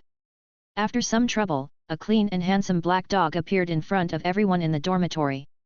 Oh, Aiden, do you have a new pet? If you don't want Radha, you can give it to me. Edmund has been coveting Radha for a long time. No way. Aiden and Radha rolled their eyes at the same time, which made Edmund jealous. What's the matter with this dog? Ethan asked. Radha picked it up. It might be someone's pet in the castle. I saw it was dirty, so I grabbed it and washed it. A clean loving dragon grinned wickedly. Oh, that's very kind of you, said Edmund. Without chatting with his two roommates, Aiden took Sirius to the kitchen for a big meal. What? You said Aiden had already had dinner? As a psychic dragon, he is still growing. After having a good meal and a few drinks, Aiden took Sirius to the room of requirement on the 8th floor. Deliberately reveal the method of entering the room of requirement in front of him and place him inside. Chapter 164. Inspection. Aiden came out of the room of requirement and saw two people waiting for him. Did you make a new friend, Aiden? Dumbledore seemed to be in a good mood. Isn't Aiden just at the right age to make friends? Professor Lupin rocked a cardigan with lots of pockets, looking very homely. So, the principal and the professor are here to capture the poor students who are randomly refreshed? I remember that it is not curfew yet. Just as Aiden was about to start talking stubbornly, the curfew bell rang. Now, the smiles on the two commanders' faces became even more intense. Okay, Aiden, stop joking. I said before that I wanted to take you to meet someone. Dumbledore brought the subject back on track. So, the person you want me to meet is Professor Lupin. I see, a werewolf. Aiden reacted. How do you know? Professor Lupin looked surprised. I can smell it. The magic on you has the scent of the moon. Aiden replied half seriously. Have you studied werewolves? Dumbledore heard something different in Aiden's words. Some of the things we learned from our previous trip to Egypt. Aiden smiled. Also, shall we just talk about this? Come to my office, Dumbledore said, leading the two to the headmaster's office. Passing through Dumbledore's favorite small spiral elevator, they arrived at the office. Aiden fell onto the sofa and arched the backrest like a big cat. He snapped his fingers and said, "Lemonade, thank you." Aiden's relaxation made Lupin look sideways, and Dumbledore saw Lupin's embarrassment and spoke to ease it. "Remus, anything for me? Butterbeer, please." Professor Lupin also ordered a drink. Afterwards, drinks and snacks appeared in front of the three people. Now that everything was ready, Aiden got to work without hesitation, as if he was treating the principal's office like his home. Tell me about what you gained in Egypt, Aiden. Dumbledore and Lupin both looked at him. After swallowing the lemon juice, Aiden said, "Professor, Egypt is an ancient civilization, and they are also one of the few countries in the world that has extremely comprehensive records of werewolves." Aiden sorted out his words and began to explain. "This time, thanks to some idiot, I saw some ancient records in Egypt, among which there are many documents about werewolves." "Go on." Dumbledore took a sip of the hot chocolate. "I roughly understand that you want me to dispel the werewolf curse on the professor through a combination of the silent span and the alchemical matrix, just like the Greengrass family did. But I can only regretfully tell you that werewolves are not a curse." "It's not a curse. Can you explain it in detail?" Professor Lupin also asked. "Uncle Remus, can you recall whether you experienced any loss of vitality every time you transformed into a werewolf?" Aiden looked at Lupin. No. Professor Lupin finally noticed something wrong. The werewolf curse, strictly speaking, is a failed attempt by wizards to transform magical creatures. Aiden pointed out the key point. "But what about the contagiousness of werewolves?" asked Dumbledore. "Professor, as one of the wizarding families with bloodlines, you and I should have records that the bloodlines of magical creatures in the early days were not passed down through reproduction." Aiden's voice was a little low. "Yes, by fusion, or, as the Muggles would say, in vitro injection," Dumbledore agreed. "So, in order to avoid the defect that blood must be injected from outside the body, the wizards at that time created two methods. First, modify one's own genetic factors so that offspring can inherit this mutation. Second." Aiden didn't finish his words, so Lupin took over for him. "The second one is infection. The virus spreads quickly and widely, but when they combine the two, things start to get out of control." The smell of blood and fire wafted from Aiden's voice. Aiden extracted some of his experiences on the second level of the deep realm, and threw the silver memory into the meditation basin that the principal had placed next to him. The Pensieve takes the three people back to that crazy and pure era, where they witness the birth, growth, loss of control, and killing of werewolves with their own eyes. "Oh!" Lupin, who had just escaped from his memory, sat on the sofa and panted. It was a terrible past. Dumbledore and Aiden acted as if nothing had happened. The look he gave Lupin seemed to be saying, how come you can't even compare to the old people and children? Well, now that we know the past, it's time to think about the future, said Dumbledore. Well, we need an instrument to analyze it. I have one here, but I'm not sure if Professor Lupin can handle it. Aiden suggested. Take him there, after all, he is the one who has gone through Tom's ceremony and can call him by his name, and he has a heart of gold, Dumbledore replied. Okay, you have the final say. Seeing Dumbledore come out to guarantee, Aiden did not ask any more questions. Two Riddlers are talking in the office, and another man is scratching his head. Aiden pulled out a jar of alchemical solution and began carving on the ground. Be gentle, don't make scratches on the floor tiles. You know how difficult it is to repair this thing. Dumbledore complained. Humph. The unhappy Long intensified the carving movements of his hands. Soon, an alchemical matrix with a strange pattern was drawn. Come around, both of you. Aiden waved at them. Professor Lupin and Dumbledore came over. Aiden activated the matrix, a white light flashed, and Dumbledore and Lupin fell to the floor of the office. The Sea of Collective Subconsciousness Avalon. Dumbledore and Lupin opened their eyes again and found themselves in a place where birds were singing and flowers were fragrant. This is the Goblins' Retreat Avalon. Dumbledore obviously knew what he was talking about. Yes, it's my private land now. Aiden raised his eyebrows, and there seemed to be two crescent moons hanging on his delicate face. Why did you bring us here? Professor Lupin asked puzzledly. Didn't the Department of Mysteries say that the control center of Avalon was lost? Dumbledore and Lupin asked at the same time. I'll answer you one by one. First of all, the control center is in my hands. Secondly, the psychic cloud server that I developed here with the Department of Mysteries is needed to analyze Professor Lupin. Aiden clenched his palm and a long staff appeared in his hand. He waved his staff, and two clouds emerged from the ground, carrying the three people towards the center. Soon, they stopped in front of a group of stone slabs with a passage carved out of them. This is... Dumbledore was dazzled by the magnificent alchemical creation before him. Lupin was equally drawn to it. Welcome to visit our first phase project, the Mind Cloud server, Aiden introduced. Of course, if there are servers, there are cloud computers, but the director insisted on calling it a virtual particle computer. After the introductions, Aiden led the two to the central matrix of the computer. Come on, Professor, lie down on it, said Aiden. After Lupin did so, Dumbledore raised new questions. Remus's body isn't here. Will such a scan be useful? What do you think the alchemy matrix outside is for? If I just brought you here for a tour, I wouldn't need to make such preparations.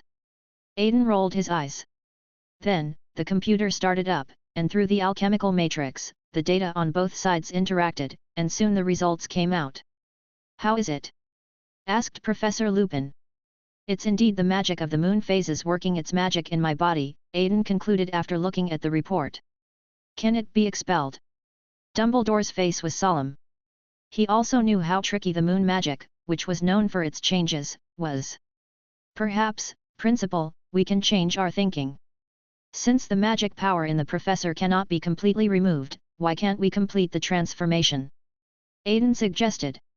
How sure are you? Dumbledore asked without making any comment. With your and Professor McGonagall's help, plus my own research, the chances should be pretty good. Aiden gave a number. Okay, I'll do it. Before Dumbledore could speak, Professor Lupin agreed to Aiden. Remus, you. Dumbledore wanted to say something. Thank you, Professor Dumbledore, but I've had enough of this kind of loss of control. Lupin's face also showed rare excitement. Alas! Dumbledore didn't know what to say and could only sigh. Chapter 165. Teaching and Expansion of Power. Time passed quickly, and finally the day arrived when Hogwarts allowed students to visit Hogsmeade for the first time. Professor McGonagall collected the Hogsmeade visit consent form. Harry asked Professor McGonagall to sign his consent form for him but was refused. Harry could only stand there dejectedly. Come on, Harry, forget about the damn consent form, let's just go to Hogsmeade, Ron invited. No, Ron, let's not talk about school rules for now. You have to think about the fact that Sirius hasn't been caught yet. Hermione advised. Okay, I'll wait for you in the castle. Harry's voice was low. On the other side, In Hogsmeade, Aiden needs to help the two hum-hum monsters in his dormitory to bring some desserts to the Honeybee Duke.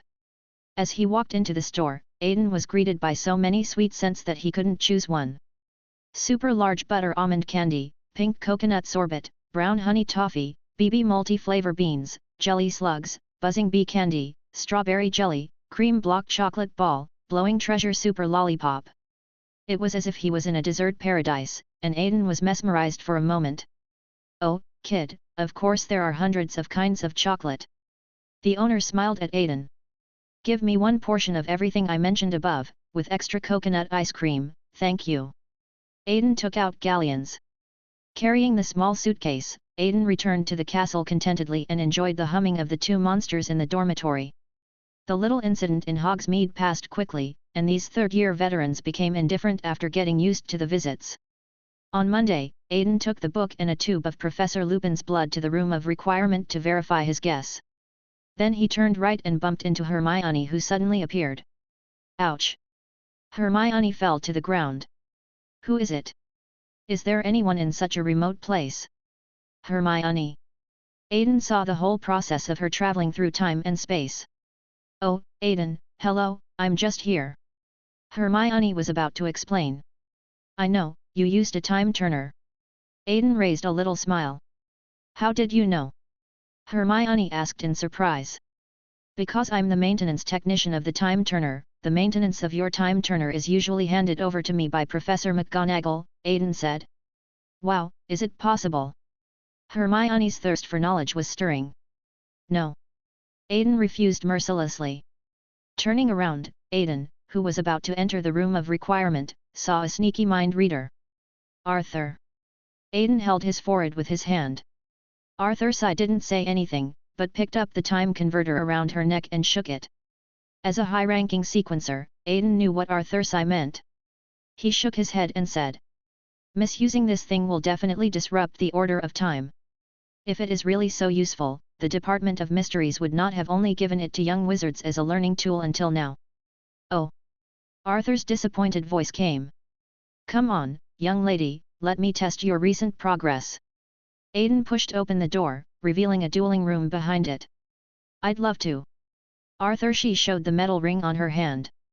Aiden raised his hand and 3 beams of light flew out. Arthur's eye ran to the left, dodged 2 of them, and blocked the third with defensive magic. "The defensive magic is too loose, and what will you do if it's a saturation attack?" Aiden's magic power swept across like a storm, and the dummies in the duel room were blown everywhere. In the air, more than a dozen magic circles unfolded, and the center of each magic circle was shining with a blue-black light. The next moment, dense beams of light covered Arthur's eye. The saturation attack raised large clouds of smoke and dust, and from time to time the sound of the collision and cancellation of attack magic and defense magic could be heard in the smoke and dust. After a while, the smoke and dust dissipated, and Arthur's eye hunched over, trying to reduce the area of attack as much as possible, and surrounded herself with a small piece of defensive magic. "Are you going to kill me?" Arthur's eye complained. "Well, I have reduced the power." Aiden spread his hands.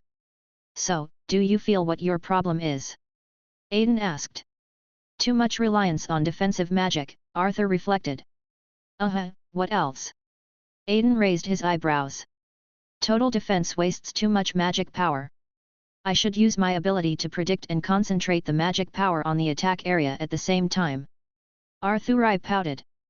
"But your sequence is higher than mine, and I can't read your attack at all," said Arthur. "Come here." Aiden waved to Arthur's eye. "Ah, what's wrong?" Arthur leaned over. Then Aiden raised his hand and hit Arthur's on the head. "Ouch, what are you doing?" Arthur's crouched to defend against the headshot. "The way you feel facing me now is actually similar to how I feel facing the King of the Deep Realm. You are also unable to predict his moves. So please think about it, clever Miss Greengrass, what can we do?" Aiden narrowed his eyes. "You mean intuition?" Arthur was inspired. "Yes, little lady, this is the most powerful weapon for us wizards, the incredible intuition derived from our pure hearts." Aiden nodded, with an expression that showed he was teachable. "As extraordinary beings, we can feel and use the power of the mind like a duck in water. All we need is a little guidance." Aiden's voice was a little ethereal, and Arthur's eye was led by Aiden to feel the power of his mind. Arthur closed his eyes and felt a glimmer of light passing through the darkness. While Arthur's eye was lost in her own thoughts, Aiden raised his staff and a thin beam of light shot out. Arthur tilted her head slightly, and the beam of light passed by her side. "I did it!" Arthur's face was full of joy. Then she felt a chill on her cheek, followed by pain. "I reached out my hand and touched it, and saw a touch of bright red." Aiden Pruitt. Arthur rushed forward, preparing to engage in hand-to-hand combat with the Dream Walker without knowing her own limitations. Then, she was suppressed by Aiden single-handedly. "Don't struggle. I'll cast a healing spell on you. Otherwise, how are you going to go out and see people like this?" Aiden held down the twisting Arthur's eye with one hand and used the magic wand to heal her with the other hand. The speed of magic repairing was extremely fast, and the wound on Arthur's eye's face disappeared in an instant. Tired of struggling, Arthur's eye sat down on the ground, not caring about the dust on the ground. "Look at you, you don't look like a young lady at all," Aiden complained. "Who do you think did this?" Arthur glared at Aiden fiercely. "Okay, let's report on the situation of the Dusk Hermits." Aiden came and sat down next to Arthur's eye. "We have gathered together many neutral wizard families and scattered dark wizards. I won't list them in detail, since you are too lazy to remember them anyway. Your wild ideas have been handed over to the Department of Mysteries and put into Pruitt's shop. In some industries, your name is probably no less famous than James Watt's steam engine." Arthur gave a paddling dragon a cold look, and the dragon lowered its head shyly. "As for the Muggles, the Razor Party has basically taken control of the London underworld and has become connected with many political families." After briefly explaining the situation, Arthur looked at Aiden, waiting for his instructions. "Well, continue to lie dormant while expanding the influence of the organization as much as possible." Aiden made the decision. "Aiden, what's the point of gathering the dark wizards? Their burned-out brains can do nothing but bring chaos." Arthur asked in confusion. "What if I just need some chaos?" Aiden said meaningfully. "What do you want to do?" Arthur also understood. Senior Tom's influence is too small. Isn't it unworthy of the name of the Dark Lord to use England as a stage? Aiden opened his arms, and the dragon's shadow covered the entire duel room. "You guys!" Arthur looked at Aiden with some admiration. Chapter 166. When Aiden and Arthur came out of the castle, bad news spread throughout the castle. Sirius Black broke into the school. "Aiden!" Arthur glanced at Aiden, and the tacit understanding between the two made Arthur realize something. "Did you help him?" asked Arthur. Aiden was silent, and then Arthur's eyes widened. "Are you crazy? Do you have a grudge against Harry Potter that you want to hurt him like this?" Arthur's tone was full of simulated disbelief. "I just taught you not to show off in front of high-sequence people of the same path." Aiden tapped Arthur's forehead lightly. "Sirius Black's problem is very complicated, just figure it out for yourself," Aiden said, pulling out a trace of memory directly from his mind and throwing it to Arthur's eye. "The best thing about the audience channel is that you can use it directly as a meditation bowl." After a while, Arthur's eye finished reading Aiden's memory and showed a complicated expression. "Professor Snape, this, Sirius, Professor Lupin." Arthur didn't know what to say for a moment. After a long while, Arthur's eye, who had digested this information, reorganized her words. "What are you going to do with that mouse? Handle? Young lady, you know he has been living with a spectator for 12 years. Aiden gave a seductive smile that looked extremely dangerous with his exquisite face. Arthur shuddered at the sight of Aiden like this, and silently sent her blessings to a certain mouse. Due to the intrusion of outsiders into Hogwarts, Dumbledore ordered the castle to be sealed off. All students were required to rest in the auditorium where professors and ghosts would guard them all night. "Oh, Aiden, my lovely student, do you have any idea about Sirius Black's intrusion?" Dumbledore asked. "No, Professor." Aiden Pruitt, a skilled performer. "Oh, that's a pity. The young wizards will have a rest together in the auditorium. If anyone goes out for a night out and is caught, they will lose a lot of points." Dumbledore said this in a very regretful tone and turned away. "This fool!"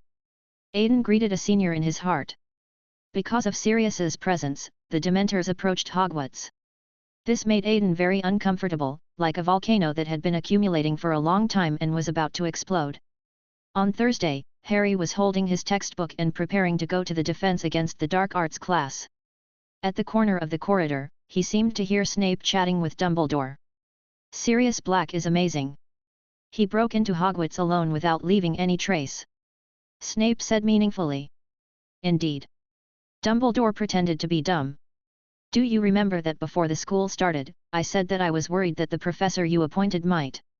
Snape was interrupted by Dumbledore before he could finish his words. No professor would let Sirius Black in here, and I trust them. After saying that, Dumbledore sped away from the corridor, leaving Snape standing there snorting. Not eavesdropping, Harry hurried into the classroom, waiting for the class to start. But this time, the little wizards in the classroom did not wait for Professor Lupin, but instead waited for a big black bat. Bang! The professor's door was slammed shut. Snape walked inside and waved his wand to close the window. Turn to page 394. Snape's cold voice spread from the podium. Professor, where's Professor Lupin? Harry asked. Good question. Gryffindor will be deducted 10 points, but it has nothing to do with you. Snape slowly walked down the podium. Has something happened to Professor Lupin? Harry pressed. I'm concerned about your studies, Mr. Potter. 5 points will be deducted from Gryffindor. Professor Snape's mouth curled up slightly. He then activated the projector and said, yes, werewolves are nasty creatures. But sir, we haven't learned about werewolves yet. Hermione suddenly appeared next to Harry. Quiet. Snape ignored Hermione and said to himself. Now, who can tell me the difference between werewolves and animagus? Snape walked up to the podium. No one? Then I. Animagus is a wizard who voluntarily transforms, while werewolves are forced to do so. They will transform during a full moon and harm their own relatives and friends. Also, they will be attracted by the voices of their own kind. Thank you, Miss Granger. This is the second time you have spoken without permission. Can't you control yourself, or do you simply enjoy being an annoying know-it-all? The harsh words made Hermione very sad and tears escaped from her eyes. Oh, come on, you asked a question and she told you the answer because she knew it. If you don't want her to tell you, then why ask the question? Ron retorted. Obviously, everyone felt that Ron had gone too far. Snape slowly walked up to Ron, bent down and looked at Ron's face. Detention, Weasley. After class, the trio became a two-person team, and Ron went to clean the urinals in the hospital wing. The first class in the afternoon was potions class, and of course the three of them had to face the person they were least willing to face. Yes, that was him, Draco. As a wounded man, Draco spent the whole day holding his arms and groaning. To take care of the wounded, Professor Snape ordered Harry and Ron to help Draco cut the herbs. Humph, just keep pretending. Ron choked Draco. Oh, really? My dad has already complained to the Ministry of Magic, and soon that troll and his crappy horse will be kicked out of Hogwarts, Malfoy challenged. You. Ron was furious. Suddenly, an idea came to Ron's mind, and he deliberately cut Draco's potion into shapes of different sizes. Unfortunately, this scene was seen by Draco, who immediately raised his hand to report, Professor, Weasley deliberately cut my materials. Snape walked over, took a look, and said, these ingredients will appear in your potion, right Weasley? As St. Petersburg's death gaze swept around, Neville accidentally ruined the potion. Snape ordered Neville to feed the potion to the toad, but Hermione helped to remedy the situation. After class, Ron and Harry told Hermione about Lucius' actions. Hermione, Malfoy said his father is already taking action, and they may target Hagrid. Harry said anxiously. Perhaps we should go and tell Hagrid first, Hermione suggested. So the three of them came to Hagrid's hut. Hagrid, Malfoy is ready to deal with you. Ron shouted loudly. Oh, it's you. I already knew about this. They are going to hold a hearing against me. Hagrid said in a low voice. A hearing? Harry asked. It's the Wizengamot, where inquiries are held into cases of magical creatures harming wizards, Hagrid explained. So what should we do? Harry asked. Perhaps we should look up the relevant laws and help Hagrid prepare a defense, but where can we find such a knowledgeable person? Hermione began to think about countermeasures. Yes, a hearing. Aiden and Dad also went through it last year. Ron thought of the trouble he had made last year, and also thought of his useful cousin. Yes, let's go and ask the amazing Aiden. Harry decided. Chapter 167. Methods and Regulations.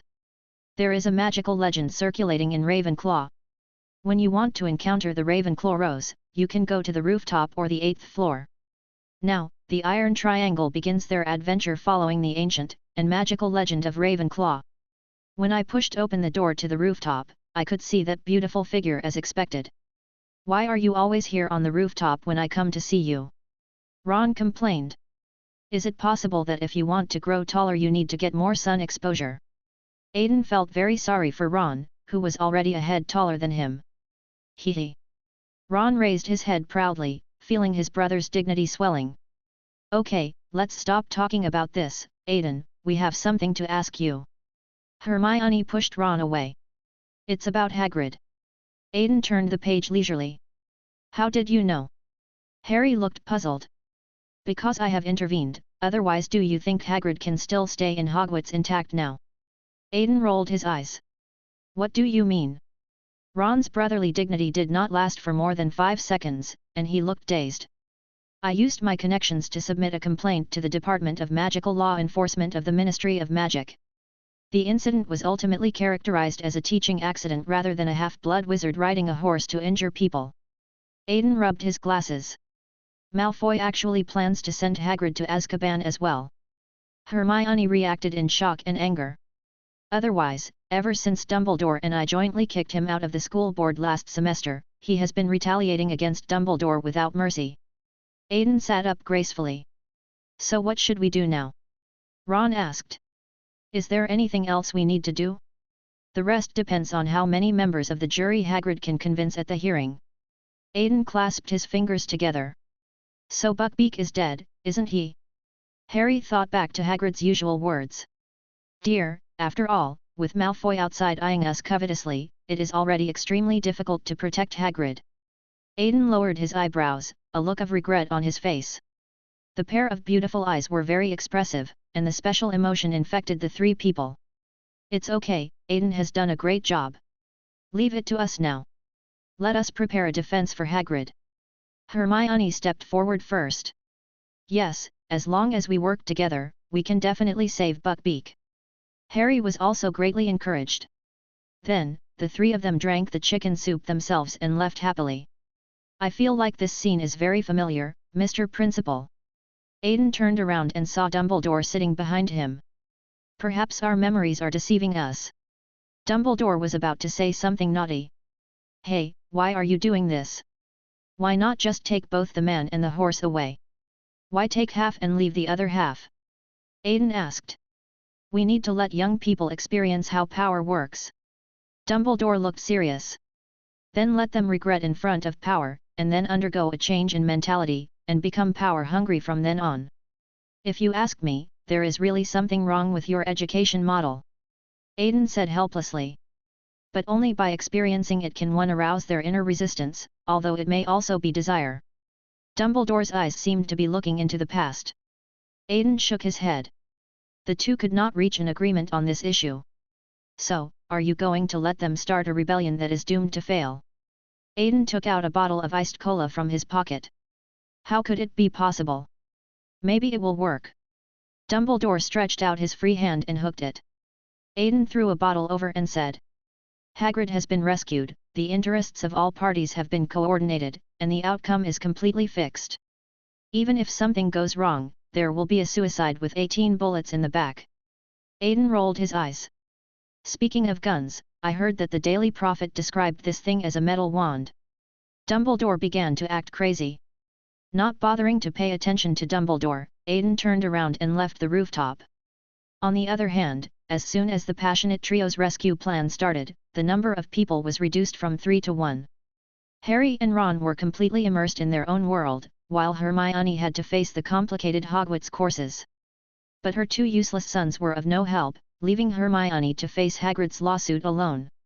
Hermione was sitting in the grove, feeling so aggrieved that she was about to cry.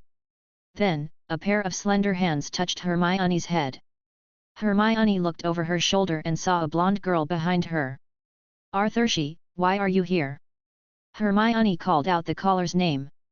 "It's my life of hard work, and I'm stuck with a man who doesn't care about anything." Arthur sighed. Thinking of her two sons, Hermione also sighed, and the two girls reached a consensus under the tree. "So, how's your lawsuit going?" asked Arthur. Still looking for the relevant rules in the magic code, Hermione replied. "Aiden wants me to help you, and here's this for you." Arthur winked at Hermione. Hermione opened the book that Arthur handed to her, which recorded various unspoken rules of the magic code that Arthur had recorded herself. If this were in the game, perhaps Arthur could achieve the achievement of aiding the enemy. The two girls took the books and headed to the library, where Hogwarts Library housed the complete set of the magical decree. Arriving at the library, the two sorted out all the books they needed and began to search for them. After a while, Arthur found the necessary instructions in the book. "Hermione, look here, Article 1245 of the Magical Code." Arthur said to Hermione, pointing at the book. "Let me see." Hermione took the book and read aloud. "If the keeping of magical creatures causes damage to others, the keeper or manager of the magical creatures shall bear liability. However, if it can be proved that the damage was caused by the intentional or gross negligence of the injured party, the liability may be exempted or reduced." "That's it." Arthur pumped his fist excitedly. "Let's go tell Harry." Hermione pulled Arthur and ran towards Gryffindor.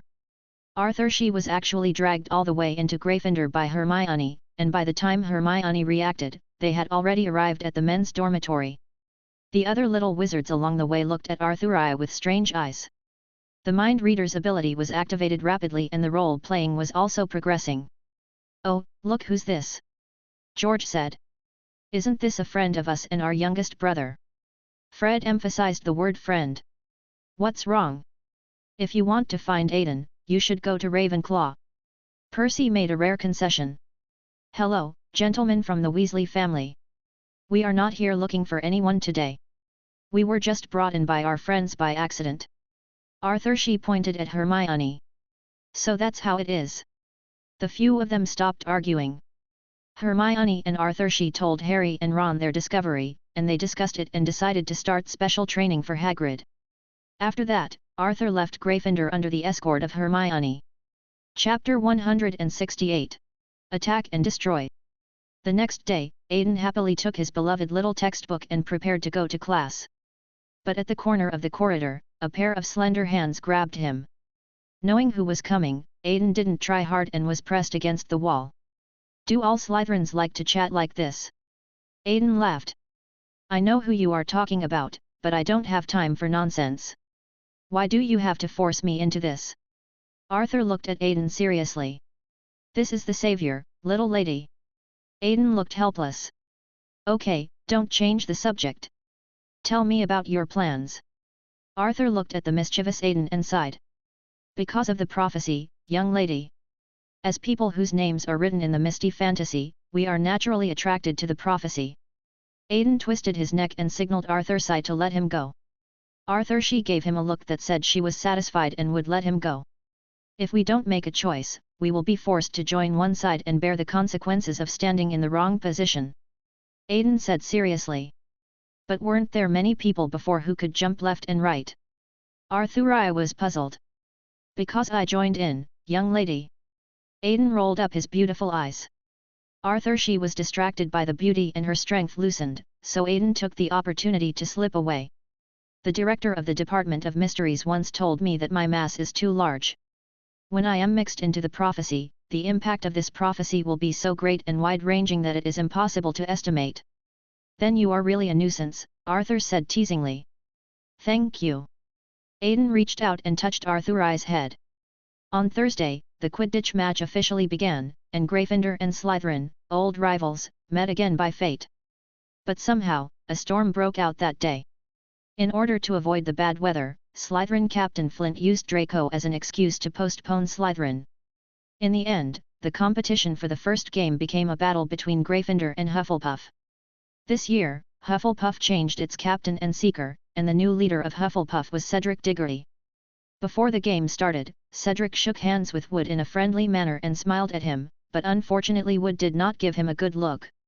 The game started and there was a fierce battle on the court. "Ah, why did it change to Hufflepuff?"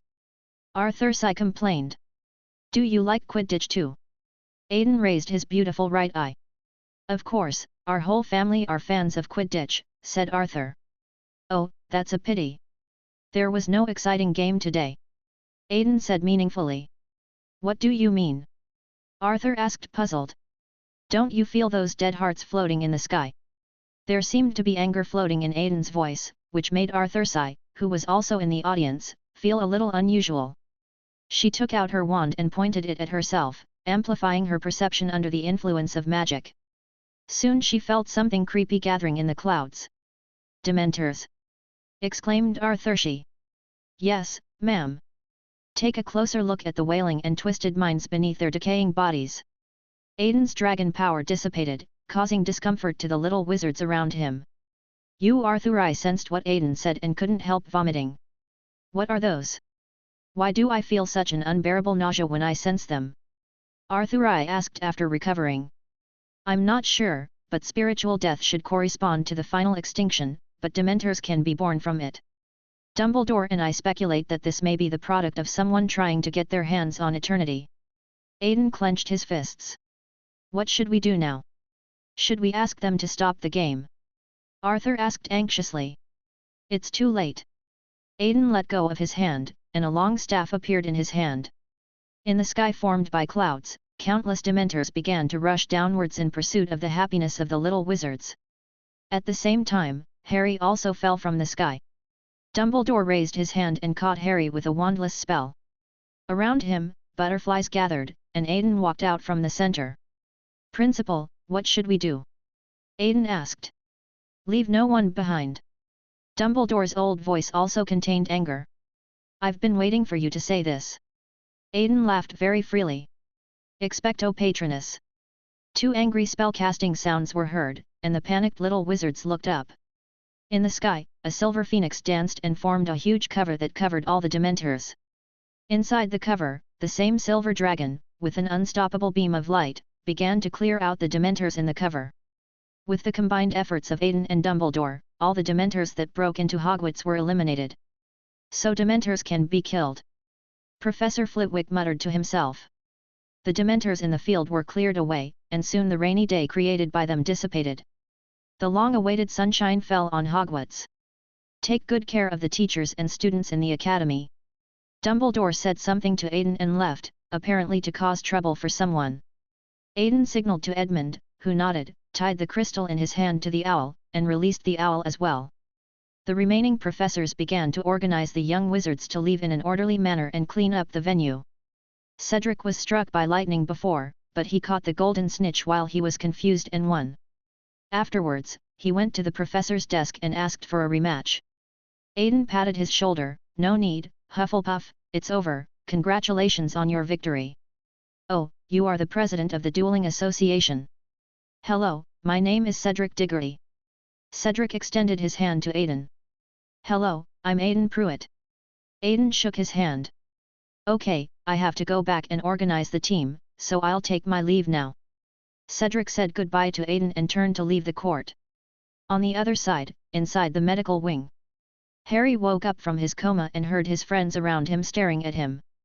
There were many injured Quidditch players lying in the ward. "What's going on?" Harry asked. "You fell off your broom," Ron explained. "Really? I want to ask about the result of the game." Harry leaned against the headboard with his elbows on the bed. "Well, we don't blame you, really. Dementors are not allowed to enter the campus." Dumbledore was very angry and he and Aiden worked together to eliminate all the Dementors. Hermione comforted. "There will be more people who will be unlucky next." Aiden's voice interrupted Harry's desire to continue asking questions, but strangely, the big black dog next to him seemed very excited and was about to pounce on Harry, but Aiden grabbed Fate by the scruff of the neck. "Look who this is!" George came over and took Aiden's arm. "He's our powerful little brother." Fred continued George's words. "Aiden, your patroness is a magical creature just like the headmasters, Ron said enviously. Okay, you guys, give Harry some space to rest, Aiden advised. In line with Aiden's words, Madame Pomfrey appeared and used her powerful eye blades to drive away everyone in the medical wing. Chapter 169. Transformation. 2 days later, Harry was discharged from the hospital wing in good health. After being discharged from the hospital, he immediately went to find Lupin, wanting to learn from him how to fight the Dementors. Harry walked into the classroom and prepared to go to the Defense Against the Dark Arts professor's office. Push the door open. Oh, hiss, Aiden, be gentle.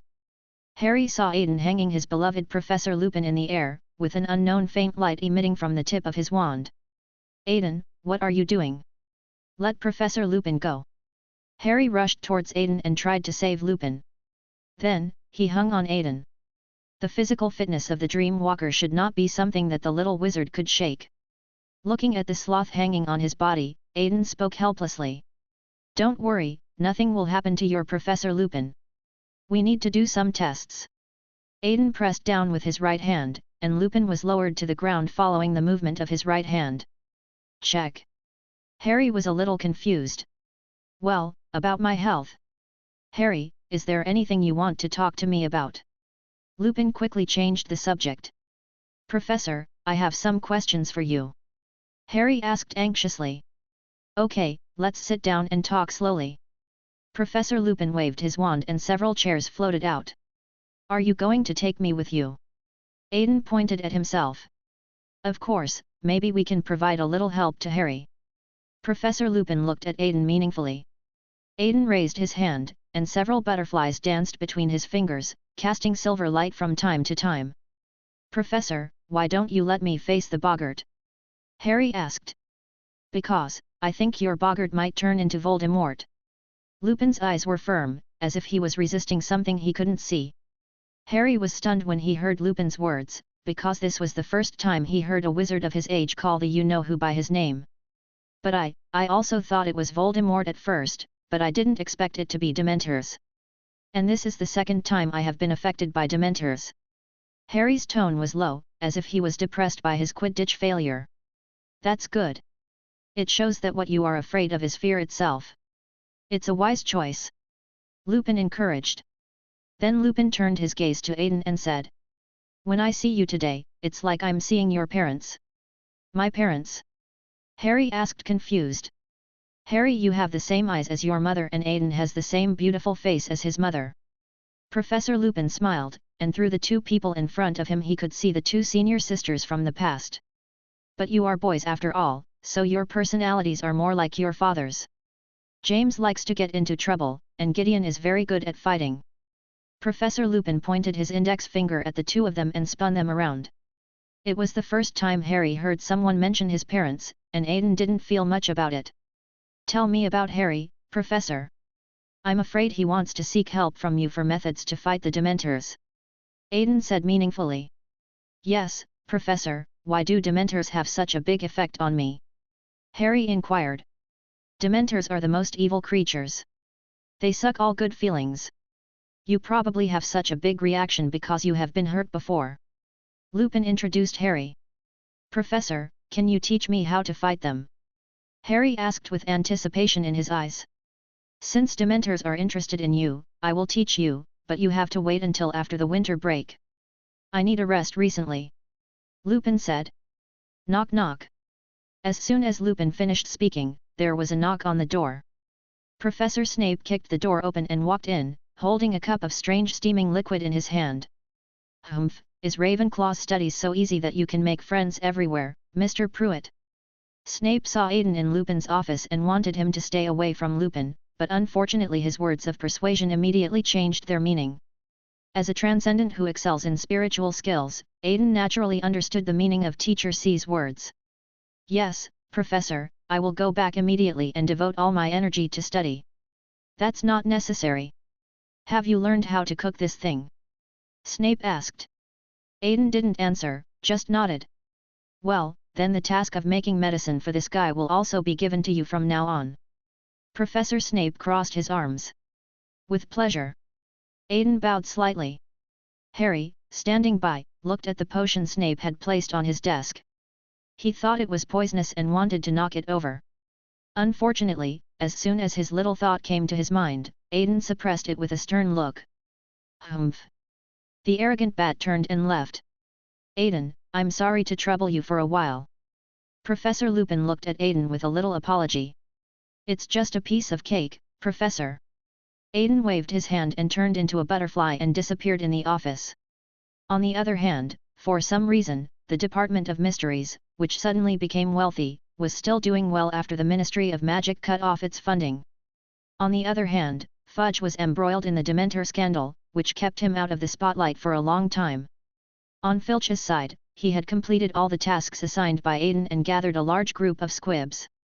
In order to provide these people with a space to move around, Aiden had to buy a property in Hogsmeade, where land is extremely expensive. Fortunately, after the Department of Mysteries moved into Pruitt's shop, the income began to normalize, and this money was a drop in the bucket for Aiden. On Friday night, Aiden passed through the secret passage and arrived at the Hogsmeade base. Inside the stronghold, a group of poor people who were blocked outside the magic gate had been waiting eagerly. Aiden pushed the door open and walked in, his heterochromatic eyes and dragon horns standing out between them. Mr. Pruitt, these are the squibs you asked me to gather. Filch bent down. Sir, greetings, thank you very much. Greetings continued to be heard from the crowd, who seemed very excited. Have you taken the oath? Aiden asked. All of them, Filch responded. There was a flash of space, and a man in a platinum robe walked in. Hi, long time no see. The frivolous man greeted Aiden. Where's the stuff? Aiden glanced at him and got straight to the point to prevent him from going crazy. The director said nothing, but made way for Oliver to come in carrying a container sealed with multiple spells. This is the thread that the Department of Mysteries has collected during this period. Oliver threw the container to Aiden. Aiden took the container and began to set up the ceremony site. After some operations, Aiden raised his head and within his sight, the two guys who were standing and watching the show didn't seem to have any intention of leaving. Why don't you two slackers leave yet? Aiden wondered. Cry, is this how you treat people? You call him director when you are useful, and call him a slacker when you are useless. As she spoke, the director even pulled out a pink handkerchief and wiped away her non-existent tears. Small crosses began to appear on Aiden's forehead. Please stop it. Oliver stopped the director from making trouble and turned to Aiden. The Department of Mysteries needs to confirm the safety of this ritual, and you should know the meaning behind it. Aiden nodded and didn't chase away the two slackers. Then, Aiden activated the alchemical matrix, allowing the dumb cannons below to come up one by one to connect to Avalon. Soon, a large number of wizards emerged, and Aiden's performance was also improving rapidly. The director gave them a brief introduction to the rules of wizardry and left a silver bracelet on each of their hands. Is it necessary? Aiden raised his eyebrows. That's the rule, the director replied. I am the first person in thousands of years to successfully create a wizard. Can you tell me where this rule comes from? Aiden was confused. I made it up. The director had already left with Oliver, leaving only his voice echoing in the house. Chapter 170. Christmas, Journey to the East. The cold winter wind blew off the last leaf of the whomping willow, and the snowflakes rang the Christmas bells for Hogwarts. When Christmas comes, Aiden starts to prepare gifts for his friends. At the same time, he also needed to sneak into the dreams of each squib at night to leave an impression on them, which allowed Aiden's role to be finally completed on Christmas Eve. After sending out Professor Snape's shampoo, Professor McGonagall's cat toy, Dumbledore's candy, the old dean's books, everyone's gifts, Aiden set out on the journey to the east alone. Before leaving, Aiden came to J. Pippin's potion shop, and the clerk Vincent was still behind the counter. He smiled when he saw Aiden. Welcome to J. Pippin's potions shop. He made a deliberately exaggerated salute. Vincent, your little tricks are known to everyone. Aiden teased. Then, Aiden bought the dragon's brain, dragon blood, venomous cat's blood, bird snake's eggshells, branches of the whomping willow, and 7 different human tears of strong emotions from the potion shop. After returning to Pruitt's old house and extracting the properties to refine the promotion potion, Aiden set off for the east. At the wizard entry office of the Eastern Great Country, a man in a Taoist robe was checking Aiden's documents. Aiden Pruitt, from a prominent family. He compared the ID with Aiden's appearance. What are you doing here? The man asked. Winter vacation travel. Aiden said sincerely. You speak Chinese quite well. Okay, you passed, but please remember that if you commit a crime here, you will also be punished by our laws. The man gave Aiden a final stern reminder. Of course, sir. Aiden nodded. The Sichuan-Chongqing region, located in the southwest of this great oriental country, is a region with beautiful natural scenery, profound cultural heritage and active economic development. At the same time, this place has a rich Taoist culture and is also the region with the most wizards in the country. As a foreigner, Aiden was filled with emotion when he returned to this land with a similar culture. Aiden picked a random restaurant and prepared to go in to satisfy his hunger. Wow, you're a foreign kid. Where's your husband? The boss greeted Aiden familiarly. Haha, my family is gone, it's just me, Aiden replied. These words silenced the boss, who quietly added more ingredients to Aiden's dish. Come on, kid, eat more. Only when you are full can you grow taller. Soon the boss brought all the dishes. Since today is a special day, there are not many people in the restaurant. The boss had nothing to do, so he sat down and started chatting with Aiden. Where are you from, kid? Haha, I'm British, and this time I'm here to experience the Eastern culture. Aiden responded with a smile. It's time to experience the culture here, but your child speaks Chinese pretty well. The boss lit a cigarette, but when he saw Aiden he quickly put it out. It's okay, go ahead and smoke. By the way, I want to ask, where have all the young people in the city gone? Aiden waved his hand to indicate that he didn't care, and then asked the boss.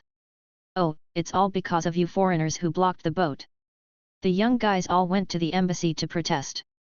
The boss shrugged. I'm really sorry. Aiden was speechless for a moment. Well, it doesn't matter to you, kid. But you look very noble. Just don't make things difficult for us when you grow up. The boss hinted at something. Haha, definitely not. Aiden laughed. After clearing all the food on the table, Aiden paid the bill and left the restaurant. The second half of 1993 was not a year worth celebrating for the people of this country.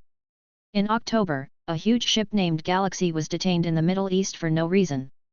On August 2, the Eastern superpower will also move the embassies and consulates of the giant ship country that are detaining them out separately. When Aiden arrived, the outside was already surrounded by protesting young people. Down with imperialism! A young man started at the top. Down with imperialism! The others in the audience also echoed in unison. Give me back my freedom of navigation, give me back my freedom of navigation. The anger reached its peak, resonating strongly with more than 10,000 people outside the consulate.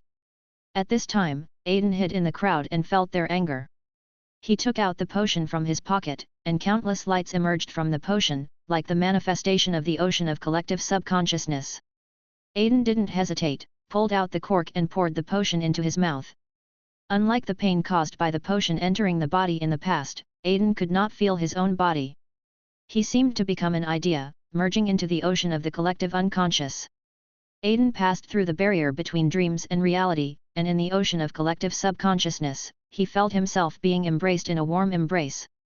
Just like a baby being picked up by its mother again, it is being influenced and dissolved by the imprints left by countless people in the ocean of subconsciousness. However, the surrounding seas were not calm, and waves of anger and humiliation were beating in all directions. These sorrows and humiliations penetrated Aiden's mind, stitching together the last part of him and preventing him from falling apart. Finally, Aiden regained consciousness. He used soothing magic on himself and quickly gathered his scattered body together. The shouts of protesters outside echoed around Aiden. Aiden followed their shouting, his silhouette gradually becoming clearer in the sea of collective subconsciousness. Aiden felt himself split apart at the thought. Literally splitting into a dozen, scattering and entering other people's islands of consciousness. Here, Aiden saw where their resentment came from. It was because their motherland was hurt and they hated their own powerlessness. Finally, Aiden gathered his thoughts and returned to the real world. Did it succeed? Aiden began to examine himself. I thought I would lose my humanity and become more and more like a mythical creature, Aiden said self-deprecatingly. What now? Asked the system. Fortunately, I am still a human being. At least I can laugh with them, cry with them, and feel angry with them. Aiden put on a beautiful smile. Back at the hotel, Aiden begins examining his new abilities. Manipulation, virtual personality, consciousness wandering, mind storm, mental plague, mind deprivation, mind breath, and long hua. Aiden raised his head and met the dragon's pupils in the mirror. Demigod, from this moment on, can I be considered essentially non-human? Aiden murmured. From the moment you turned into a dragon man, you are no longer a human being. The system teased. Humph, shut up. A dragon snorted. Oh, I'm so proud. Chapter 171, Discussion, The Secret of the Cave Heaven. Aiden, who had a general understanding of his own abilities, packed up and prepared to enjoy the next 2 days of his journey to the east. The Christmas holiday lasts for a week, and Aiden can go back to attend the Hogwarts school dinner before school starts. When I opened the door, I saw an old man in Taoist robes standing outside. Judging from the sweat on his head, it seemed that he had just finished strenuous exercise. Hello, who are you looking for? The operator greeted politely. Who? The old man took a deep breath, walked in with big strides, and sat casually on the sofa. Aiden. A familiar smell of arrogance hit me in the face. I am the general manager of the relevant department and the current president of the Taoist Association. My surname is Zhang and my name is Qingrui. The old man introduced. Mr. Zhang, may I ask what brings you here? Aiden asked again. I figured out there might be some activity in the Sichuan and Chongqing areas, so I came here for a walk. The old man picked up the hotel's kettle and got himself some hot water. Movement. Aiden was a little puzzled, and felt that the painting style seemed to be becoming more mysterious. Yes, it was a big commotion. I could even sense it in Jiangxi. Picking up the enamel cup and drinking some hot water, the old man put on an expression that said, "Come and ask me. Please explain clearly, senior." Aiden clasped his fists and bowed. Oh, you know a lot about our culture. As expected. The old man muttered something, but didn't finish. No need to be polite, just call me Zhang Tianxi. Zhang Tianxi waved his hand and continued. You guys in the West also have that thing. I remember it was called the Slate of Silence. Zhang Tianxi's words made Aiden understand immediately, you too. Hey, let's not talk about those unlucky things. Zhang Tianxi interrupted Aiden. Then, Zhang Tianxi stood up and grabbed Aiden's hand, and the space around him was pulled backwards to form a passage. At the end of the passage, there was light. Aiden looked around and found that he had been taken to a Taoist temple. Please sit down. Zhang Tianxi waved his hand, and the disciples next to him served tea to the two of them. So the Taoist priest has specially lured me into this trap. I can now be honest with you about what you want. Aiden retorted to the old man. Hey, kid, you have such a pretty face, but why are you saying such unpleasant things? Zhang Tianxi shook his head and said, can we talk about this topic in the outside world? The outside world? Aiden keenly discovered the key point in the Taoist's words. Yes, this is the place where we practitioners live, the cave. Following Master Zhang's hand, Aiden looked outside. The whole mountain was shrouded in fog. There seemed to be many magical creatures living on the mountain. Disciples in the Taoist temple practice martial arts in the woods. The integration of man and nature reaches its peak here. It's incredible, Aiden said. Hehe, the depth of our foundation is beyond your imagination. The heavenly master seemed to be very pleased. What about me? Why did you bring me here? I was curious about what a guy with such a huge mass looks like, and after seeing you, I wanted to let you train my disciple. Zhang Tianxi gave a wicked smile. My appearance fee is very high. Aiden raised his eyebrows. I can tell you the secret of the cave. Zhang Tianxi stroked his long beard and calmly baited the dragon. Deal. Long took the bait. Seeing Aiden agreed, the master immediately began to call his disciple. Yunyu, Shuying, where have you been, you naughty monkeys? Zhang Tianxi's voice spread throughout the mountain. Soon, several young men, also wearing Taoist robes, gathered in the reception room. Master. Well, we have guests coming from far away, so practice with them. The Taoist priest pursed his lips and pointed at Aiden. Yes, master. Although these 5 people were very respectful to the Heavenly Master, Aiden saw disdain in their eyes. Don't underestimate them, or you will suffer a great loss. The Taoist priest reminded. Unfortunately, it was ignored by several people. Then let's go to the martial arts hall. Zhang Tianxi waved his hand again, the space moved backwards, and several people came to a stage. Master Zhang gave Aiden and the other 6 some time to prepare, then he winked at a middle-aged man. Before long, the entire martial arts arena was surrounded by various groups of people. They have so many wizards. Looking at the bustling crowd of little Taoist priests, Aiden unconsciously compared it with Hogwarts. Then he discovered that the number of practitioners in just one sect was almost the same as the number of an entire grade in Hogwarts. Yunyu, you go first. Master Zhang Tianxi ordered the oldest disciple. Master, let the youngest junior brother Yan go first. We have to give the guests a chance to show off. Yunyu said to the Taoist priest with a fist salute. Just go when I tell you to go. Why are you coming up with so many twisted ideas? The Taoist priest patted Yunyu's head. Helpless, Yunyu had to stand on the stage in disappointment. The 2 of them were standing together, and from a distance, they looked like an adult about to hit a child. Since the guest has come from afar, you can make preparations in advance. If you don't know any magic, I know a little bit about martial arts. Yunyu clasped his fists towards Aiden. The newly promoted demigod smiled at Yunyu. Then I'm coming. Yunyu gestured, come. Before he could finish his words, Aiden snapped his fingers and he fell to the ground. It is indeed too difficult for these monkeys to face a figure of my level. Zhang Tianxi on the stage thought in his heart, but the smile on his face became more and more intense. 4 of you, come together. Aiden didn't intend to waste time. No, we won't siege. The boy called Xuying stood up. Then, several of Zhang Tianxi's disciples came one after another, and the competition ended. Humph, now you know what it means to be surrounded by people. You little monkeys, your eyes are almost growing on top of your heads day by day. Aiden picked up a cup of hot tea and watched the show of the Tianxi followers. Even though he has become a demigod, he still can't change his nature of liking to eat melons. After teaching his disciples a lesson, the Taoist priest returned to the reception room. Ah, I'm sorry to make you laugh. Some of these young disciples are so naughty. They rely on their status as my disciples and become more and more arrogant day by day. Zhang Tianxi sighed. Master Zhang has made far-reaching plans for his disciples, which shows his love for them. Aiden complimented him. Alas, people like you are rarely seen in decades, just like back then. Zhang Tianxi said something, but it seemed as if he didn't say anything. But Aiden didn't care. He was completely focused on the secret of the cave. Master Zhang, can you tell me about the cave? Aiden asked curiously. Dongtian? In fact, Dongtian is the remains of immortals. Zhang Tianxi lowered his voice. Immortal? And the remains? Aiden was even more confused. Before the hazy illusion appeared, our pioneers in the east had already found a way to let the mind travel far away. Zhang Tianxi said. One of our saints discovered that people with magical powers can, through practice, return their bodies and souls to heaven and earth when they reach a certain level.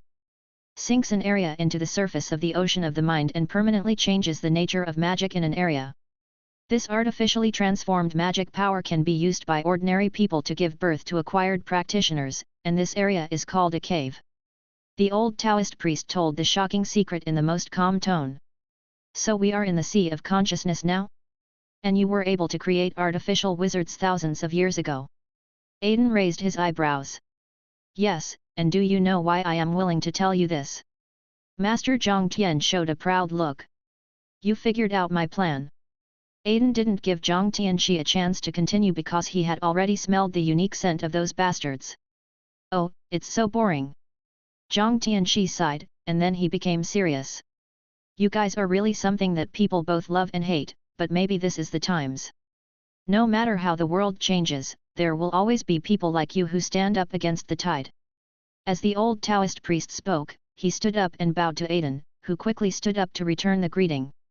I hope you will never lose your way on the road ahead.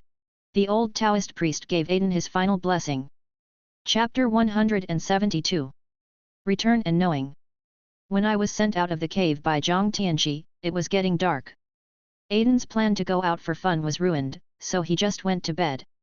Lying on the bed, recalling the information revealed by the master. No, I was taken advantage of for free. Aiden had an idea. Oh, you idiot! The system laughed. This old guy only told me about the formation of the cave, but didn't say a word about the most important method of cultivation. Aiden covered his head, wanting to kill himself for being stupid in the afternoon. They won't give you the foundation of their livelihood just for a competition. It's not a loss to know one of the most important secrets of the Eastern Wizard just by raising your hand. The system comforted. Oh!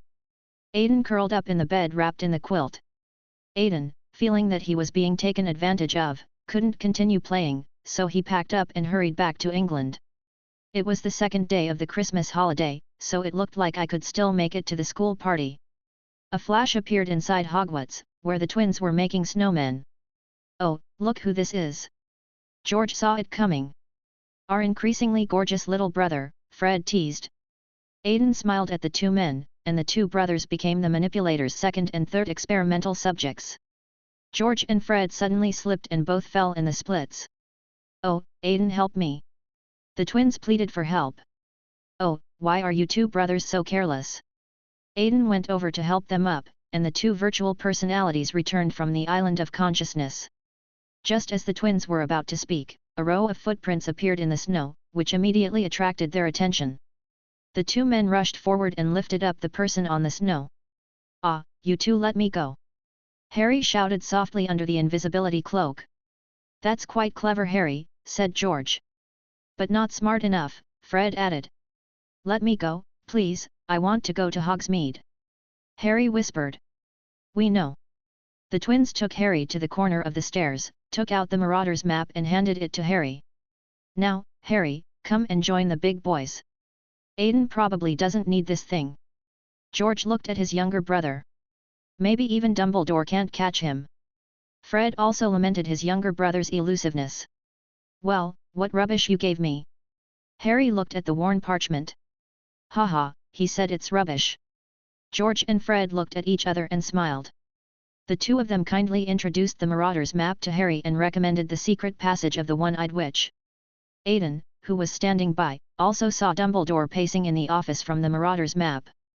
After Harry sneaked out of the castle with the map, Aiden went to the principal's office. Password. The gargoyle in front of the principal's office tried to stop Aiden. But with just a glance from Aiden, the gargoyles automatically made way, and it seemed easier to control these conscious magical creations. Aiden? What's the matter? Don't tell me you've taken down the gatekeeper statue downstairs again. Dumbledore teased. Of course not, Headmaster. Aiden's figure appeared and disappeared. Have you become stronger? Dumbledore could not feel any magic from Aiden at all. As expected, I still have to ask you for the test. Aiden raised the corners of his mouth. Have you completed the transformation of magical creatures? Dumbledore was shocked by his own guess. No, not yet. We still need the last step. Right now we have an incomplete transformation. Aiden's words were a mixture of truth and falsehood. That's a remarkable achievement. By the way, is there anything you want to talk to the old man about? Dumbledore asked. Professor Lupin, I think we should start working on completing his curse. There was a strange light flashing in Aiden's eyes. Another good news. Dumbledore finally put aside one of the things that had been weighing on his mind. Now that you have dealt with the things in your heart, you won't want to travel far away, will you? Aiden saw through Dumbledore's thoughts. You can already read my thoughts? That's too fast. Dumbledore shook his head. No, just let me stay for a while longer. It is a blessing to see the growth of outstanding students. Dumbledore said with a smile. Aiden was sure that the principal was telling the truth and left with peace of mind. On the other side, Harry sneaked out of the castle with the invisibility cloak and helped Hermione and Ron drive away Malfoy. The three of them came to the Three Broomsticks bar together and entered the bar together. Ron volunteered to take the order. How about ordering a drink for me too? Aiden said from his chair. Ah! It was obvious that the three were frightened by Aiden's sudden appearance on the chair. Aiden, could you please stop being so elusive? Ron complained and stood up to order. The other two gave him accusing looks, but Aiden shrugged. "I'll pay the bill, okay." Harry and Hermione were satisfied and let him go. Do you know why Ron volunteered to order? Because he wanted to be closer to Madame Rosmerta. Hermione leaked Ron's gossip to her other two friends. She has a pretty face and beautiful curves, but she's a middle-aged lady. Does Ron like her like this? Aiden's face was calm, but his heart was full of question marks. Well, your evaluation is very accurate. I don't have much to say. Harry was also speechless. Soon, 4 glasses of butterbeer were served, and Aiden deliberately hid himself so as not to expose his young face. Ding-ling! The door of the bar was pushed open and Fudge walked in. Professor McGonagall, Minister Fudge. Rosmerta greeted the two. Dear Rosmerta, how is business? Fudge wanted to be polite, but what greeted him was Rosmerta's scolding. Business, you still have the nerve to talk about that? If it weren't for the Dementors searching the bar every day, I would only have these few customers. My dear, you have to understand us. There is a murderer hanging around nearby. Fudge apologized helplessly. Hi, Sirius Black is in Hogsmeade? What brings him here? Madame Rosmerta looked at Fudge strangely. Harry Potter, Fudge stepped forward and whispered. Harry Potter. Madame Rosmerta raised her voice, which attracted Harry. Professor McGonagall and Fudge rushed over to stop Rosmerta. Rosmerta glanced at the two men and led them into the private room. But what they didn't realize was that there was a guy wearing an invisible cloak following them. It's okay, Harry, Harry. Hermione turned around and found that her eldest son was gone. Can't I have his butterbeer? Aiden asked. Aiden, why didn't you stop him when you saw him following? Hermione scolded. But you can't stop people from knowing the truth, said Ron. This made Hermione so angry that she turned around and glared at him. In the private room, Harry heard the truth about the incident that Professor McGonagall and the others knew, and also learned that Sirius was his godfather. Feeling disheartened, he didn't know how he walked out of the 3 broomsticks and made his way to the vicinity of the Shrieking Shack. The other 3 followed the footprints and heard Harry sobbing by the river. Hermione ran over and lifted the invisibility cloak. Harry, what happened? He was their friend, but he betrayed my parents. Ron also stood there blankly, not knowing how to start. If he comes, I will fight him to the death and kill him with my own hands. Harry's roar echoed in the woods. Chapter 173. Dinner, Perfection. On the 3rd day of the Christmas holiday, George and Fred also went home. There were only 7 students left in the entire college, so Dumbledore simply held a Christmas lunch for the remaining students. At noon, the professors rarely did not sit on the podium, and everyone sat together around the new dining table that Dumbledore had set up. Harry wanted to question Hagrid about his parents' matter, but when he saw how sad he looked, he didn't say anything. Most of the professors arrived on time, except for Professor Sybil Trelawney who was late. 13 people. Professor Trelawney hesitated. That makes 14, Professor, Aiden said with a smile. My dear, that's great. If there were 13 people, the first person to stand up would be in trouble. Professor Trelawney said.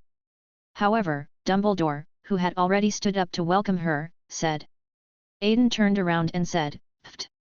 Mr. Pruitt, maybe we should believe in more rigorous disciplines, right? Professor McGonagall seemed very unhappy, and her tone was rarely sarcastic. Seeing that there seemed to be sparks between the two professors, Aiden quickly lowered his head and looked at his plate.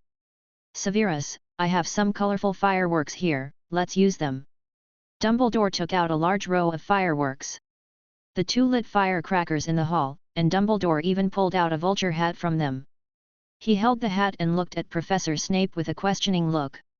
Don't even think about it. Sigao refused in a resounding voice. Dumbledore always has his hat stacked on top of Aiden's wizard hat. The pointed wizard hat is topped with a vulture hat, which seems weird. The bickering between Professor McGonagall and Professor Trelawney seemed to be continuing, and the whole lunch was filled with a cheerful atmosphere. Aiden, I heard that you took a 2-day trip to the east. Dumbledore came over and asked.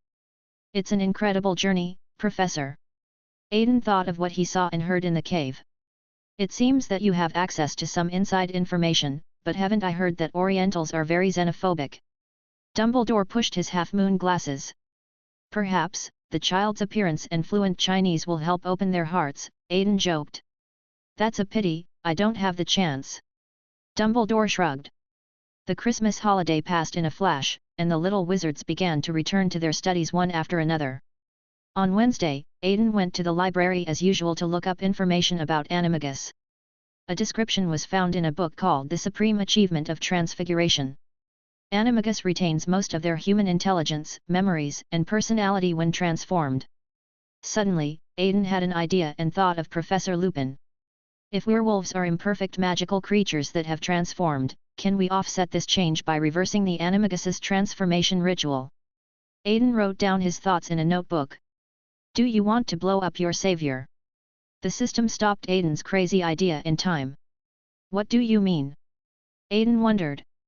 To hedge, you need to withstand the explosion of magic power in the middle. Do you think a poor and tortured werewolf wizard has such a strong physique? The system reminded.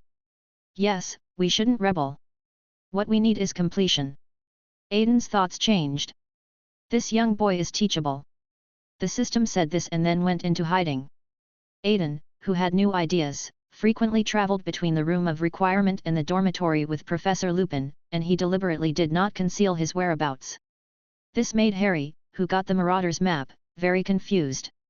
At the same time, he also found the name of a person who had been sacrificed for a long time on the map. On Friday, after 2 days of research, Aiden finally finalized a preliminary plan. Based on the original animagus transfiguration, the process of preparing the potion is eliminated. Use polyjuice potion with wolf hair for targeted guidance, allowing Lupin to grow extra organs. By adding the moon magic of Gypho, Gamma, the ritual can absorb more magic from the moon to complete the transformation of the magical creature. At the same time, there is Aiden who uses the alchemical matrix in the outside world to adjust the magical pathways after becoming magical animals, compressing them into additional organs. This entire design is aimed at completing the last step of the werewolf's transformation. If the plan is successful, then the prerequisites for the subject of magical creature transformation will also be met. When Aiden found Professor McGonagall with the plan, Professor McGonagall was shocked and gave Aiden 4 or 5 brains blows on the spot. Mr. Pruitt, I hope you know that transfiguration is not a joke, it is a discipline built on rigorous techniques. Have you ever thought about the most dangerous consciousness shock during the animagus transformation process? Professor McGonagall looked at him seriously. A consciousness shock. The operator smiled. Mr. Pruitt, is there anything else? Professor McGonagall looked at the approaching Aiden. I have a plan that I would like to discuss with you. The demigod smiled kindly. During the conversation, Aiden's virtual personality has already sneaked into Professor McGonagall's island of consciousness. The extraordinary ability of the demigod from the spiritual level is really hard for Professor McGonagall to stop. In the blink of an eye, Professor McGonagall was controlled. How is it, Professor? Aiden asked. But Professor McGonagall just stood there blankly, without any reaction. Professor McGonagall could hear Aiden's voice, but could not move with her body. At the same time, on the island of consciousness, Professor Cat was about to start cursing. Aiden pushed his glasses and his virtual personality escaped from Professor McGonagall's island of consciousness. Mr. Pruitt. Professor McGonagall came up and pinched Aiden's face and rubbed it. The feeling was really good. Well, Professor, do you think you can resist the shock of consciousness? Aiden said incoherently. Oh, I give you credit. Why do you have to do this? Professor McGonagall sighed. Because Uncle Lupin is my benefactor. Aiden smiled brightly. 13 years ago. Professor McGonagall seemed to have heard of this as well. One of the reasons, and I also want to challenge myself, is the so-called transformation of magical creatures. Aiden raised his eyebrows. Okay, I approve of your idea. However, Dumbledore and I must be present during your attempt with Remus. Professor McGonagall stared at Aiden seriously. If he didn't agree, she would reject him sternly in the next second. Of course, Professor. Aiden bowed slightly.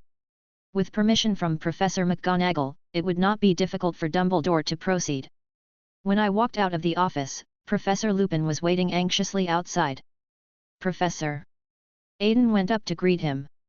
You've graduated for so long, why are you still afraid of Professor McGonagall? Aiden teased. She is Professor McGonagall, the most respected person in the whole school, and our vice-headmaster. Lupin smiled. Haha, you mean the principal, Aiden laughed. Go. The two of them walked briskly through the corridor. Chapter 174. The affairs of the Dueling Society were completely handed over to Professor Flitwick, which freed up Aiden's time. It takes a month to prepare the Polyjuice potion, and Aiden has to help Lupin brew the Wolfsbane potion while also taking care of the Polyjuice potion, which keeps him busy. Hermione and Arthur were just as tired as Aiden. Hermione was still dealing with Hagrid's lawsuit. These two people frequently used the time converter for the 12 courses, and their real rest time was actually compressed.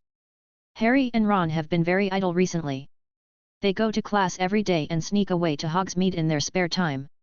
On Saturday, Harry found Professor Lupin, hoping to learn from him how to fight Dementors. By chance he met Aiden, who came to deliver medicine. Aiden. Harry looked at him puzzledly and smelled a familiar scent from the potion in his hand. Is this the potion that Snape gave to Professor Lupin last time? Harry asked puzzledly. Yes, Professor Lupin is in poor health and needs potions to treat him. Aiden said casually. Then I won't disturb him. The kind-hearted Harry hoped that the professor could rest more and couldn't bear to disturb him. It's okay, we're here now. Aiden picked up Harry. Wow. The door was pushed open and Aiden rushed into the classroom with Harry. Aiden, Harry? How did you two get together? Professor Lupin asked puzzledly. Professor, your potion. Aiden handed the Wolfsbane potion to Lupin. Then he patted Harry on the back and sent him forward. And Harry, he's here to learn the Patronus. Patronus? Harry asked curiously. It's an ancient and advanced white magic. Are you sure you want to learn it? It's completely beyond the scope of ordinary wizard exams.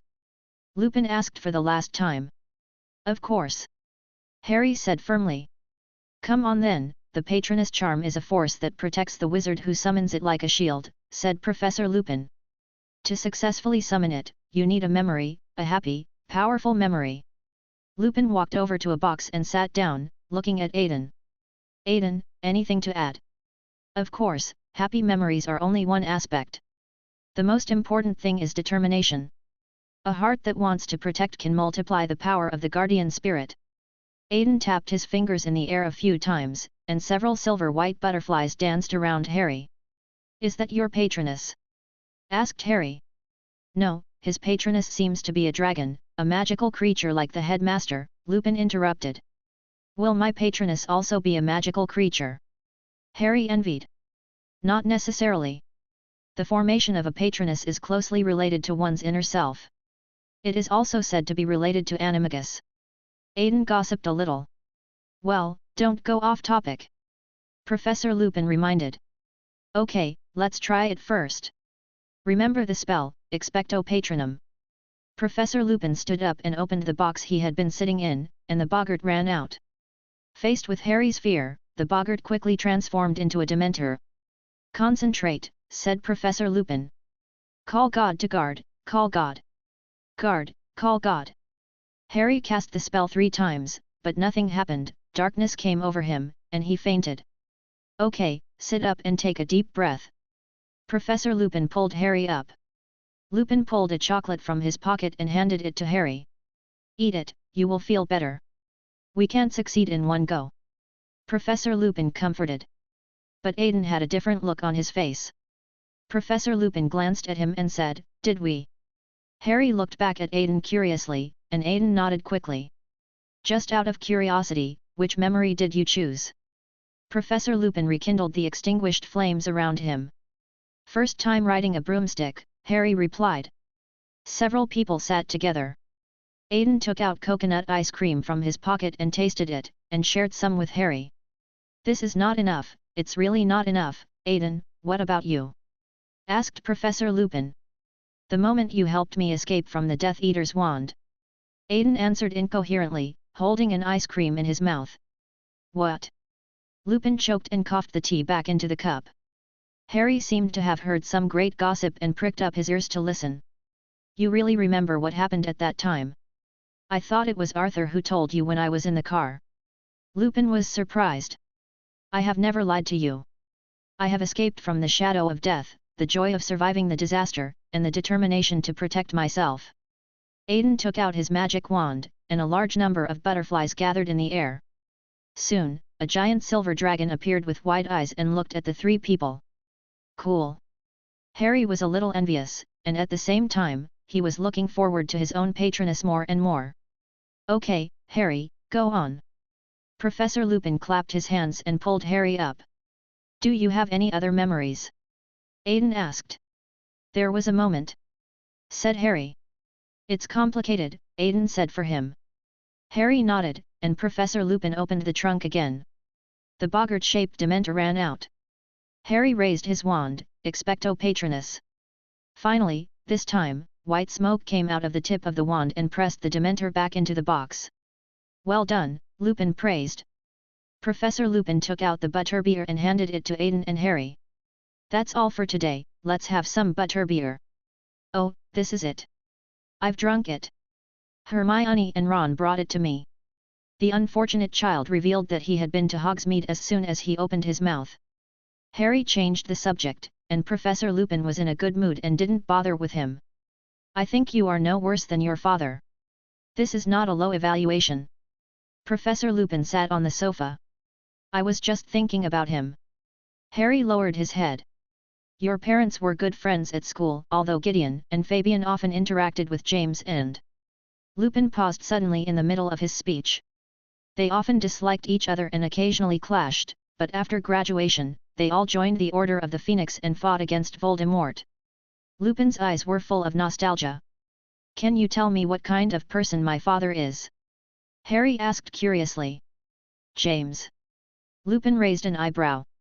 He was a very gentle man who often helped lonely people like us.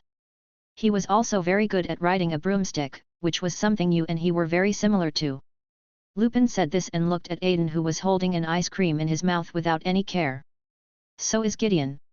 He is also the Seeker of Ravenclaw and was once James' most respected opponent in the arena. But I heard that you, Aiden, don't seem to be very good on a broomstick. Aiden's hand grabbing the ice cream froze in mid-air. Ah, what Quidditch? I don't know. I'm not good at it. I'm a dragon from Pruitt. I have wings, so I don't need to ride a flying broom. A certain dragon started to talk tough, and for a moment the office was filled with a joyful atmosphere. Chapter 175. Werewolf Transformation. A month passed in the blink of an eye, and the compound decoction was ready. Dumbledore cleared a piece of land on the edge of the Forbidden Forest and gave it to Aiden to set up the alchemy matrix. Hagrid, come back to your senses. Help me move the crystal stone at node 15 back a little. Aiden's voice called Hagrid back. Okay, sorry. Hagrid focused on the task at hand. Hagrid, it's okay. It's just a hearing. After the arrangements were completed, Aiden patted Hagrid's hand and comforted him. But I'm worried that I'll mess it up, Hermione. She's trying her best to help me and she even cried several times out of tiredness. I'm worried that I'll waste her efforts. Hagrid murmured. We can ask Dumbledore to allow us to appear as witnesses during the hearing. Aiden taught Hagrid. I'll try. Hagrid said, and walked out of the alchemical matrix. Professor McGonagall and Dumbledore also arrived at the venue, and Professor Lupin had been waiting there early in the morning. Do you think he can, Albus? Professor McGonagall asked worriedly. Give the youngsters some space. They might surpass us before we know it. Dumbledore winked at McGonagall. Mr. Pruitt, we will monitor your spellcasting throughout the process. Let's start now, Professor McGonagall said to Aiden. Please, Professor. Aiden reached into the matrix. Please, Aiden. Professor Lupin nodded and walked into the matrix. Looking down from the sky, this area of the Forbidden Forest is surrounded by several huge circles. There are many words filling around the circular matrix, and mercury is used as a link between different matrices. Professor, drink the polyjuice potion. Aiden commanded from outside. After hearing this, Lupin added wolf hair to the polyjuice potion and drank it all. Hair began to grow on his body, and soon he turned into a standing hairy monster. His face was still flat, and one could barely make out the outline of a human being, but his nose and mouth had been partially deformed. On top of that, he grew a tail and ears. Ha, Professor, you look really bad now, Aiden teased. There are worse things, do you want to see them? Lupin rarely made a joke. Mr. Pruitt. Professor McGonagall seemed very dissatisfied, and her eyes kept flying here. Don't worry, Professor. The moon has not reached the center of the sky yet. Aiden raised his head and began to observe. After a while, it was midnight and the moon climbed to the highest point in the sky. Now, a long staff appeared in Aiden's hand. He thrust the staff into the ground with force, and a silver glow began to spread from the point where the staff touched the ground. The three shining spots within the alchemical matrix connect to each other, forming a Gypho, Gamma, rune. The magic power of the moon was drawn by the runes and continuously poured into Lupin's body. Oops! Professor Lupin completed the transformation from human to wolf. Mr. Pruitt, right now, he can't withstand the impact of the beast's consciousness. Professor McGonagall said. Aiden clenched his hands, and Lupin's face was forced to turn towards Aiden so that he could look into his eyes. A transparent shadow started from Aiden's island of consciousness and flew into Professor Lupin's island of consciousness. The transformation was complete, and a silver-white werewolf stood under the moon. He has full muscles, thick arms, and strong hind legs that support him to walk upright. The breeze blew through his mane, making him look magical. Aiden raised his hand and shook it, and the werewolf did the same. Aiden wiggled his hips and the werewolf did the same. Professor McGonagall, who couldn't bear to watch any longer, gave Aiden a chestnut and he crouched down with his head in his hands. The werewolf in the matrix also squatted down, holding his head. Stop playing, Aiden. Dumbledore also came out to persuade. What's the final step, Mr. Pruitt? Asked Professor McGonagall. It will be there soon. Aiden stepped forward and pressed his wand against the werewolf's chest. A huge amount of magic power flowed into the werewolf's body. At the same time, under the huge mental power, every magic channel in the werewolf's body was clearly revealed. Aiden used his magic wand to hand-draw the werewolf's magic channel. It's time to consider the issue of compression. Professors, please. Aiden made a gesture of invitation. Dumbledore and Professor McGonagall came up and began to observe and record the werewolf's magical channels. A simple shrinking charm certainly won't work, said Professor McGonagall. But the capacity of the new organs is not enough for storage. Dumbledore stroked his beard. Suddenly, an idea flashed through Professor McGonagall's mind. Mr. Pruitt, do you know where we animagus usually hide our animal forms? Professor McGonagall expressed her thoughts. You mean the magic organ? Aiden responded. But he soon shook his head and said, Professor, magical organs will form linkages with other organs. Hiding the magic pathways inside will only distort the pathways of our body. But, Mr. Pruitt, you didn't notice that the new organs are ordinary organs and will not interfere with the linkage of our wizard organs. Professor McGonagall said. You mean, we can turn the new organ into magic, and then hide the pathway inside. Even if the organ of the magical creature itself is turned into magic, it will not affect the magical pathway of the magical creature. Aiden's fist slammed into his palm as realization dawned on him. Then, the last question is how to quickly turn new organs into magic. Professor McGonagall looked at Dumbledore. Why are you looking at me? There's nothing the old man can do. Dumbledore spread his hands. Phoenix tears, any more? Aiden held out his hand. The principal rummaged around and took out a little and handed it to Aiden. Use them sparingly. After all, these are what Fox has been bleeding all night. The principal said with concern.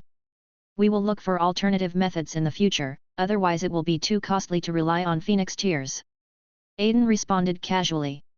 Then, Aiden's staff began to emit light, as if another bright moon was incorporated into the tip of his staff. The gathered moon magic rushed towards Professor Lupin's ears and tail. At the same time Aiden threw Phoenix's tears over. Magic and tears combined to constantly change, destroy, and repair Professor Lupin's ears and tail. Finally, as the moon began to sink, his ears and tail began to radiate magic. The last step is to compress the magic channels in the werewolf. Dumbledore and Professor McGonagall also took out their wands. With the combined efforts of the three, sophisticated magic circuits were placed on Professor Lupin's ears and tail. After everything was done, Aiden took back his virtual personality. This poor virtual personality had been deformed under the impact of the werewolf consciousness. Aiden had no choice but to take it back to his own island of consciousness and use a cradle, to soothe and nurture it at the demigod level. After a long moment, Lupin's eyelids twitched. He opened his eyes and looked at the three people who were looking expectantly. Professor Dumbledore, Professor McGonagall, Aiden, was this successful? Lupin asked. Very successful. Seeing that Lupin was fine, Aiden wiped the cold sweat from his forehead. Give it a try, Remus, Dumbledore suggested. Professor Lupin got up from the ground, clenched his fists, and his white wolf hair grew out again. After a while, the handsome werewolf appeared again. This is it, the transformation of magical creatures. Lupin looked at his sharp claws. Any abilities, Remus? Professor McGonagall asked anxiously. I'll try. Lupin said, and started running. Fall unconscious.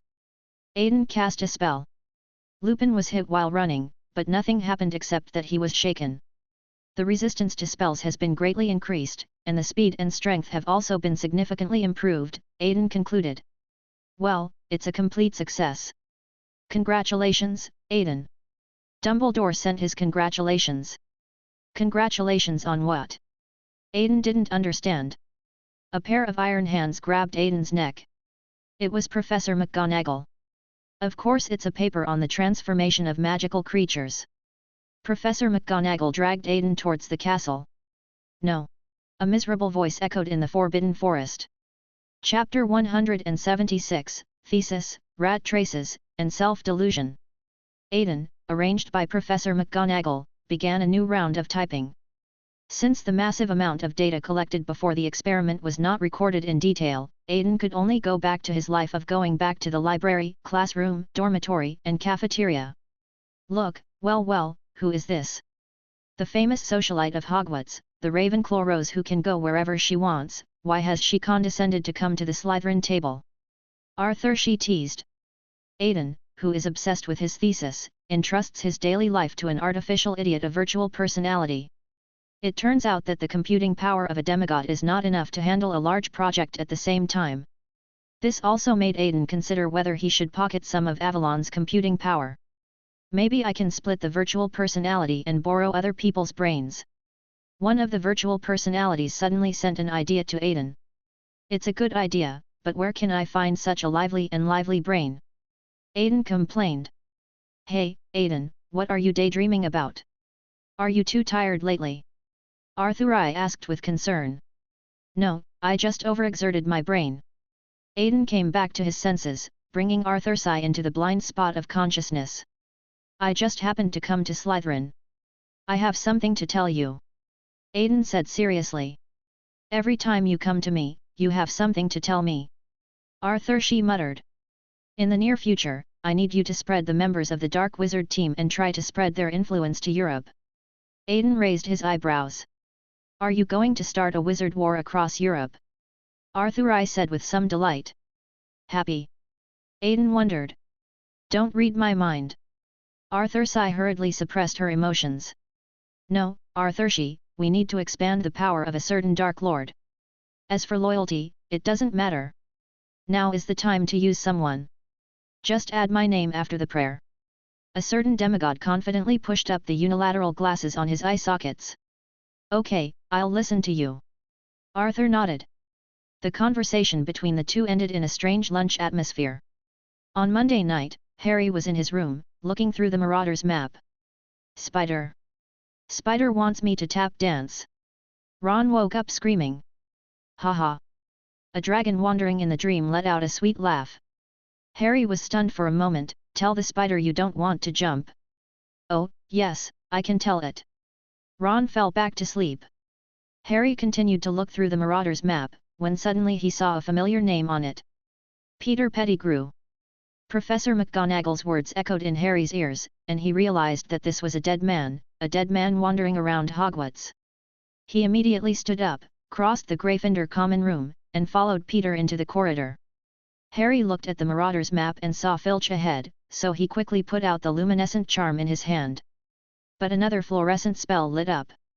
Are you still wandering around the castle so late? Pot.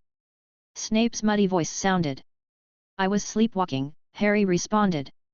You're so much like your father, Pot, always wandering around the castle with such a high and mighty air. Snape continued sarcastically. My father is not arrogant, and neither am I. If you don't mind, please lower your wand. Harry countered slightly. After hearing this, Snape also pointed his wand downwards. What's in your pockets? Snape keenly noticed Harry's bulging pockets. Harry remained silent, not wanting the Marauder's map to be discovered. Take it out. Snape emphasized. Harry pulled the Marauder's map out of his pocket. Snape tapped his wand, secret apparition. He saw the handwriting on the parchment at a glance. Read it. Map made by Moony, Wormtail, Padfoot and Prongs, in tribute to Professor Snape, and... Harry paused.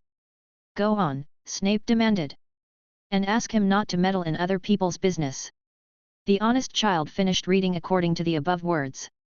Well, you shameless. Professor Snape didn't finish his words. Lupin appeared. Professor. Snape pointed his wand behind him. Look, Lupin, taking a walk in the moonlight. Maybe moonlight will be my good companion in the future. Lupin said meaningfully. Then he looked at Harry. Harry, are you okay? Snape took the Marauder's map from Harry. Perhaps I received something good from him. Look, Lupin. This is your specialty, full of dark magic. Lupin took the Marauder's map. I'm afraid it's not some kind of dark magic. I think it's just a product of Zonko who started it. Let me go back and study it. Lupin tilted his head to signal Harry, and Harry followed him away. Snape breathed a sigh of relief as he watched Harry being taken to a safe place by Lupin. If you care so much about him, just say it out loud, Professor. The boy's voice seemed to carry a melodious melody as it reached Snape's ears. Aiden Pruitt. Turning around and seeing the pair of impressive heterochromatic eyes, Snape also recognized the person. Let's take a walk together, Professor, Aiden invited. Hi, the little wizard who wanders around at night is so bold when facing the professor. Snape was ready to increase the intensity of Aiden. But the operator just gave him a look, controlled everything about him, and then let him go. You. Snape, who regained his freedom, seemed to understand something. Let's go, Professor. Aiden led Snape forward. What is your purpose? Is it possible that someone like you is hiding in the school, planning to get rid of Dumbledore and establish yourself as king? Snape asked. Professor, don't think so badly of people.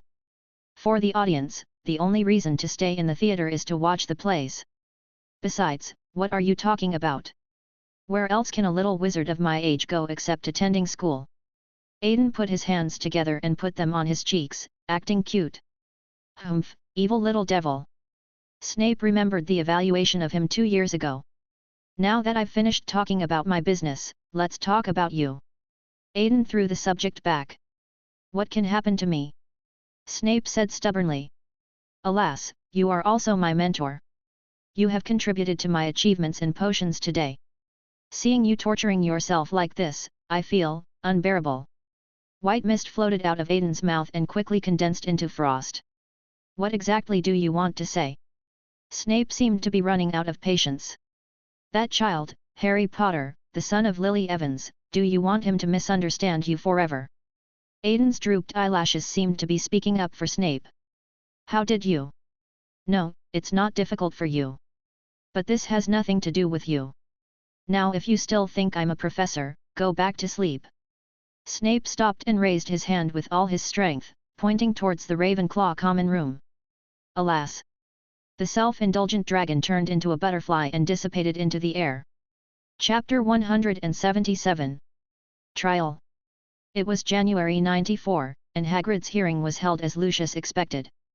The venue was still the Wizengamot on the 9th floor below the Ministry of Magic. Aiden, Dumbledore, and Hagrid arrived at the venue early in the morning. I'm so sorry to have you accompany us, Aiden. Dumbledore apologized. You just want to increase the number of votes, and the jury invited by Lucius is itself very watered down. Aiden laughed at Lucius. Having learned from the last experience with Pruitt and Weasley, Lucius needs to water down the jury this time. Therefore, he proposed to adopt a jury-like system, recruiting non-Ministry of Magic members to form the panel. These recruited people formed a panel together with the heads of several departments of the Ministry of Magic. Then Aiden, who is also one of the 28 tribes of the Holy Spirit, was also invited. At the same time, Lucius also used Arthur's status as a member of the Ministry of Magic to exclude him, further reducing Dumbledore's influence. He has everything going for him. Lucius is so awesome. Aiden thought. Soon, most of the members of the jury were present, and the wizarding families gathered together to play happy social games. Aiden really couldn't get along with those people, so he walked up to the review seat and went straight to a man in a white and gold robe. Hee, Long, I knew you had me in your heart. Come and sit down. The director used a spell to clean the chair next to him. It's just that those people are simply irritable, just like one by one. Aiden's good manners prevented him from cursing. Yeah, what's the fun in being with those bugs? How about joining the Department of Mysteries? The director blinked vigorously. No. Aiden rolled his eyes. Tisk, so boring. Muttered the director. As a BGM sounded, the door of the Wizengamot opened and a man with a swift walk walked in. It was Fudge, followed by 2 jurors, with wrinkles on their smiles, looking very pleased with themselves. Aiden felt sleepy when he saw this face. He tilted his head and said to the director, I'm going to sleep for a while, wake me up when you're done. Then, the operator fell asleep peacefully. The director also saw something and moved forward to block Aiden. In the ocean of collective subconsciousness, Aiden's main consciousness attached to the virtual personality and followed the ocean current into Hagrid's island of consciousness.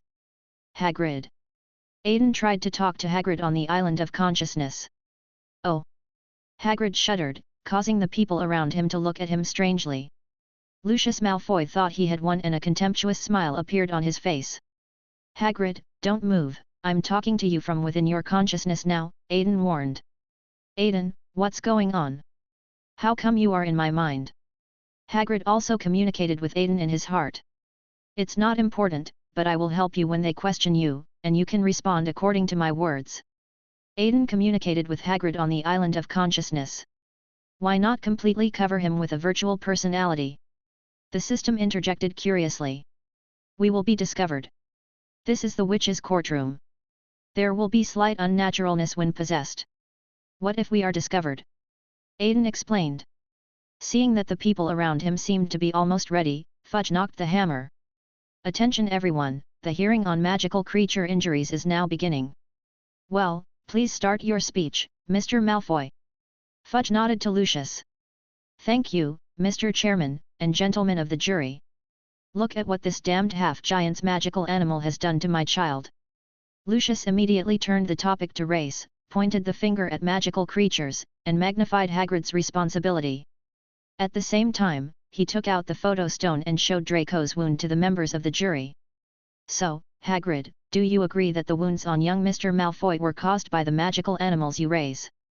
Fudge also narrowed his eyes. It's really terrible to be in the same boat with the person who's hitting the hammer. Hagrid on the island of consciousness complained to Aiden. Of course not, Mr. Minister, Buckbeak is a magical creature kept in the Hogwarts hunting grounds. Part of his breeding funds also come from the Malfoy family, so strictly speaking, they are also one of the owners. Hagrid repeated Aiden's words verbatim. Fudge and Dumbledore frowned at the same time. This subtle way of diverting attention and speaking seemed familiar to them. They both looked at the guy with the monocle in the review seat and found that he was sleeping soundly against the director. However, how could a demigod who specialized in spiritual matters be discovered by the others present? Fudge, who found nothing unusual about Aiden, frowned, but Dumbledore, on the contrary, relaxed his brows. You damn lying half-giant, Malfoy is no longer a school director, and he has nothing to do with us anymore. Lucius said, gritting his teeth. Oh, that's wonderful. No, what a shame, Hagrid said with a little sarcasm. Well, Mr. Hagrid, don't be so cautious.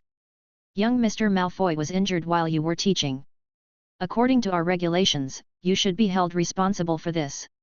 Fudge crossed his arms and leaned on the table to make himself look more dignified. Yes, Mr. Minister, but please allow me to show you a document. This is the accident caused by teaching and the student injuries caused by it since the establishment of Hogwarts. Our doctrine does not seem to make any special provision for this, especially with regard to teaching to the detriment of others. If you intend to use the newly formulated regulations to judge me, Wouldn't that violate the principle of prohibiting retroactive effect of the regulations? After saying that, Hagrid stretched out his index finger and tapped the table 3 times as Aiden requested. When did we get this document? No, when did you compile it? Hagrid on the Island of Consciousness asked. You have Hermione and Arthur to thank for that, but I didn't expect them to be so powerful together. Aiden, sitting on the beach on the Island of Consciousness, shrugged. We need to study this further. Fudge winked at the staff who went to get the documents, wanting to take action. Minister, I have no less than 20 copies of this document. Hagrid smiled and swung his umbrella. More than 24 documents flew to the panel. Fudge and Lucius. Seeing that the situation was hopeless, Lucius decided to disgust Hagrid one last time. Well, at least according to our regulations we should punish magical animals that harm wizards. Lucius looked at Hagrid viciously. The jury had already finished reading the document and nodded when they heard Lucius' words. In fact, the hearing had been downgraded at this point, as Lucius's original intention was to cut off Hagrid, Dumbledore's right-hand man. Unfortunately, thanks to the efforts of Hermione and Arthur, Lucius's plan completely failed. The outcome of the hearing was downgraded from dealing with wizards and magical creatures to dealing with magical creatures. The members of the jury who only viewed magical creatures as property were also happy to give the Malfoy family face. The execution of the hippogriff was quickly and unanimously approved. Chapter 178. New Prophecy, Double Promotion. Wake up, lazy dragon. Aiden felt someone calling him. When I opened my eyes, the director's fox eyes were swaying in front of me. Aiden yawned. Hee, Long, I just cast a vote against you. How are you going to repay me? The director's face was full of pride. I'll return you a ticket next time, okay? Aiden responded casually. I don't want it. The director pouted, like a kid trying to get candy. Then what do you want?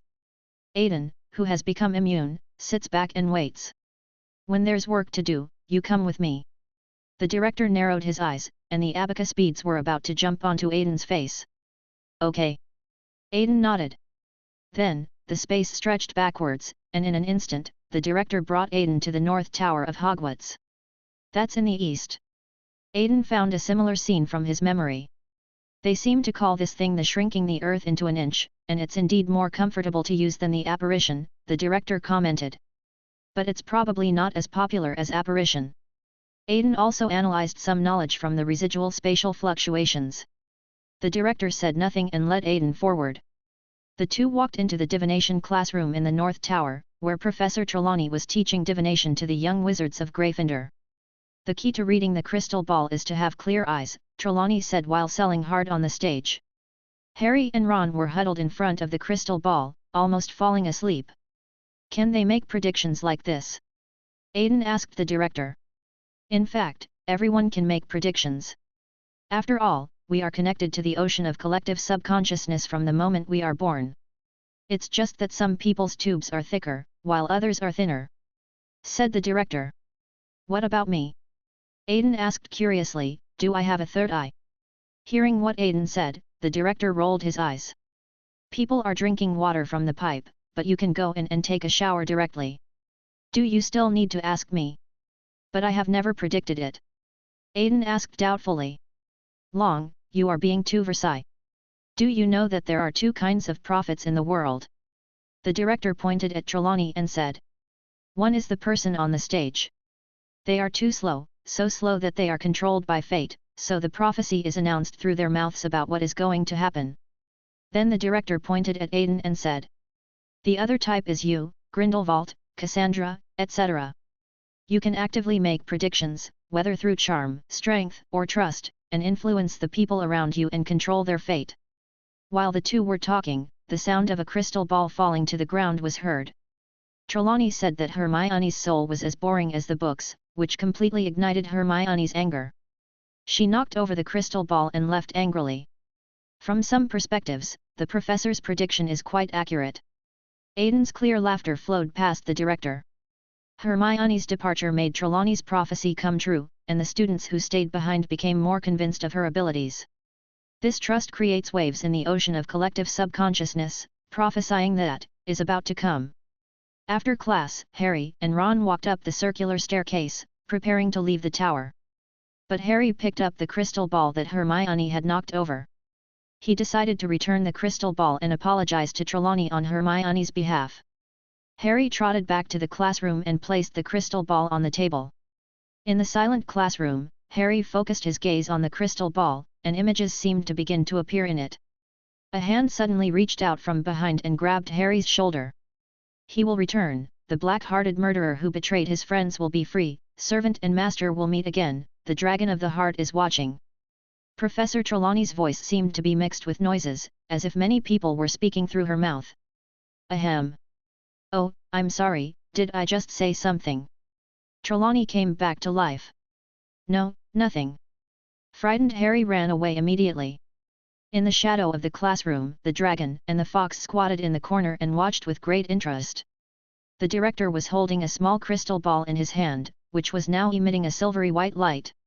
How about it, do you understand it? The director turned to Aiden and asked. I understand. Her magic organ is actually her entire head. Aiden couldn't help but marvel at the magic of magic. Yes, the brain has always been an organ to be developed, and we wizards are no exception. The director put away the crystal ball. Okay, the work is done. Thank you for Long's company. I will find time to send you the signed letter from Miss S. Eiley. The director gave Aiden a wink, and then a passage appeared and he stepped in. Fuck. Aiden swung his fist, but unfortunately missed. In the afternoon, Harry and his friends went to visit Hagrid, who had returned, and asked about his situation. Buckbeak has been sentenced to death. Hagrid cried, looking very sad. Hagrid, you really should plan your teaching content carefully. Do you know that Lucius was targeting you from the beginning? Aiden said while sitting on the sofa. Ah. Merlin's pants, Aiden, could you please stop being so elusive? Ron complained for the umpteenth time. Okay, I'll try my best. Obviously my presence is already very high. Aiden was puzzled. The small animals around fled in all directions, as if there was some ferocious beast in Hagrid's house. But, Buckbeak, he's so kind, woo-woo. Hagrid sobbed. Not knowing how to comfort Hagrid, they could only leave him alone to calm down. The Buckbeak incident was just a minor incident and the semester went on. Hagrid learned his lesson from using the teaching aids improperly and replaced all of his protection classes this semester with classes to take care of blast-tailed screwits. On Thursday, Arthur She found Aiden. What's wrong? Aiden asked. I feel as if I have completed my role, responded Arthur Sigh. So fast. Aiden exclaimed in amazement. And me, the shit shoveler, I'm almost there too. Rhoda jumped into Aiden's arms. Aiden nodded and sneaked out of school that night to go to Diagon Alley to buy potion ingredients. The next day, the room of requirement. Aiden handed them the prepared potion, and Arthur took it and drank it all. Rhoda stretched out his claws, and the silence on his face seemed to tell Aiden, do you think I can catch you? There was no choice, Aiden went up to pick up Rhoda and poured the potion into his mouth. After a while, the two completed their advancement, and the psychologist and hypnotic cat got up from the ground. Aiden cleaned up and swept the dust off the two of them. You already know the ability, right? Aiden asked. Man and cat nodded, and Rhoda held out her paw, with transparent scales covering it. Arthur Sigh tried to shock the two, but nothing happened. Kid, it's easy for something to get into trouble if you treat a demigod of the same path like this, really. Aiden held his forehead with his hand. Hey, Arthur Sigh, you are so weak. Rhoda also sent a mocking response. Alas, ever since I acknowledged you as my boss, I have been hiding in the dark every day. Now I can't even beat a cat. Arthur Sigh said dejectedly. Don't worry, Arthur. You will have your day to shine. Aiden said with narrowed eyes. Chapter 179. Animagus. After a period of hard work, Aiden finally completed the paper assigned by Professor McGonagall. He knocked on Professor McGonagall's office with a thick stack of parchment. Professor, the paper is finished. Would you like to review it? Aiden asked. Leave it there. I'll help you review your homework after I finish grading it. Professor McGonagall pointed to the table. But the board was filled with Little Wizard's Transfiguration homework, leaving Aiden at a loss as to where to start. The evil dragon put his paper on the assignment. Professor McGonagall picked up a copy and started reading. The more she read, the more she felt something was wrong. She looked up and saw Aiden trying to hold back his laughter. "You really should come to Gryffindor, Mr. Pruitt," Professor McGonagall sighed. "Professor, I want to ask you for something," Aiden said seriously. "Go ahead." Professor McGonagall put down the paper. "I hope to start the animagus training," Aiden said. "No." Professor McGonagall subconsciously wanted to refuse, but the words froze in her mouth. Aiden took off his hat, revealing his dragon horns. This is..." Professor McGonagall said seriously, "have you transformed yourself into a magical creature?" Her tone was serious, and Aiden could even see a flash of anger. "No, Professor, I wonder if you have heard of the Dragon Man of Pruitt." "Aiden. Dragon Man? I thought it was just an ancient legend." Professor McGonagall paused. "Your father and uncle once discussed this with me. They told me that Pruitt has an ancient mission to revive dragon blood." Professor McGonagall pursed her lips and looked at Aiden worriedly. "Yet, as the culmination of all my years of being a Pruitt, I seem to be ready for a complete magical creature transformation," Aiden said confidently. "How?" asked Professor McGonagall. "According to the animagus ritual, the one whose heartbeat is closest to mine must be a dragon. By placing the second set of magic pathways on the dragon's horns, the problem of conflicts between magic pathways between different creatures can be perfectly solved." After listening to Aiden's story, Mag hesitated for a long time, but finally couldn't make a decision. She raised her wand, and a silver-white tabby cat flew out, apparently going to find Dumbledore. Not long after, Phoenix brought the principal to the office. "Minerva, what is the matter?" Dumbledore asked. "Albus, take a look at your favorite student yourself." McGonagall pointed at the dragon in the corner of the classroom. Long gave an awkward but polite smile. "So, you are planning to start animagus?" After chatting for a while, Dumbledore understood the whole story. "Professor Dumbledore, I am very confident, and the experiment on Professor Lupin was also successful." Aiden nodded. "Okay, as the headmaster, I allow you to try animagus." Dumbledore nodded. "Albus." Professor McGonagall wanted to say something. However, the two of them were old Gryffindors and understood everything. Finally, Aiden successfully obtained permission and began preparations for animagus. After going to Professor Sprout to get some mandrake leaves, Aiden began to try it. At the Ravenclaw table, Edmund saw Aiden's cheeks puffed up and couldn't help but reach out and poke him. Aiden then sent him a death stare. "What are you holding in your mouth? It seems like you have lost your appetite." Ethan also asked. "A leaf of the mandrake." Aiden answered cautiously, afraid of swallowing the leaves again. "This stuff tastes really bad, so I can't eat well recently." "Mandra, I see. You want to learn animagus. I thought you couldn't eat because of a broken heart."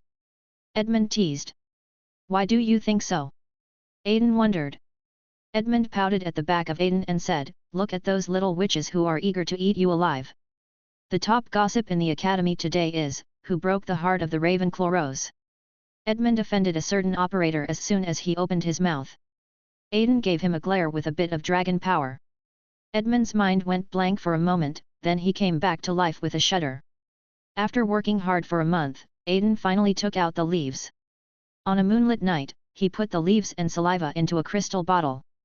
Add a strand of hair and a teaspoon of dew, along with the pupa of the hawk moth. Professor McGonagall personally took Aiden to the Forbidden Forest to bury the potion. From the day the potion was buried, Aiden would chant a spell to his heart every day between sunrise and sunset.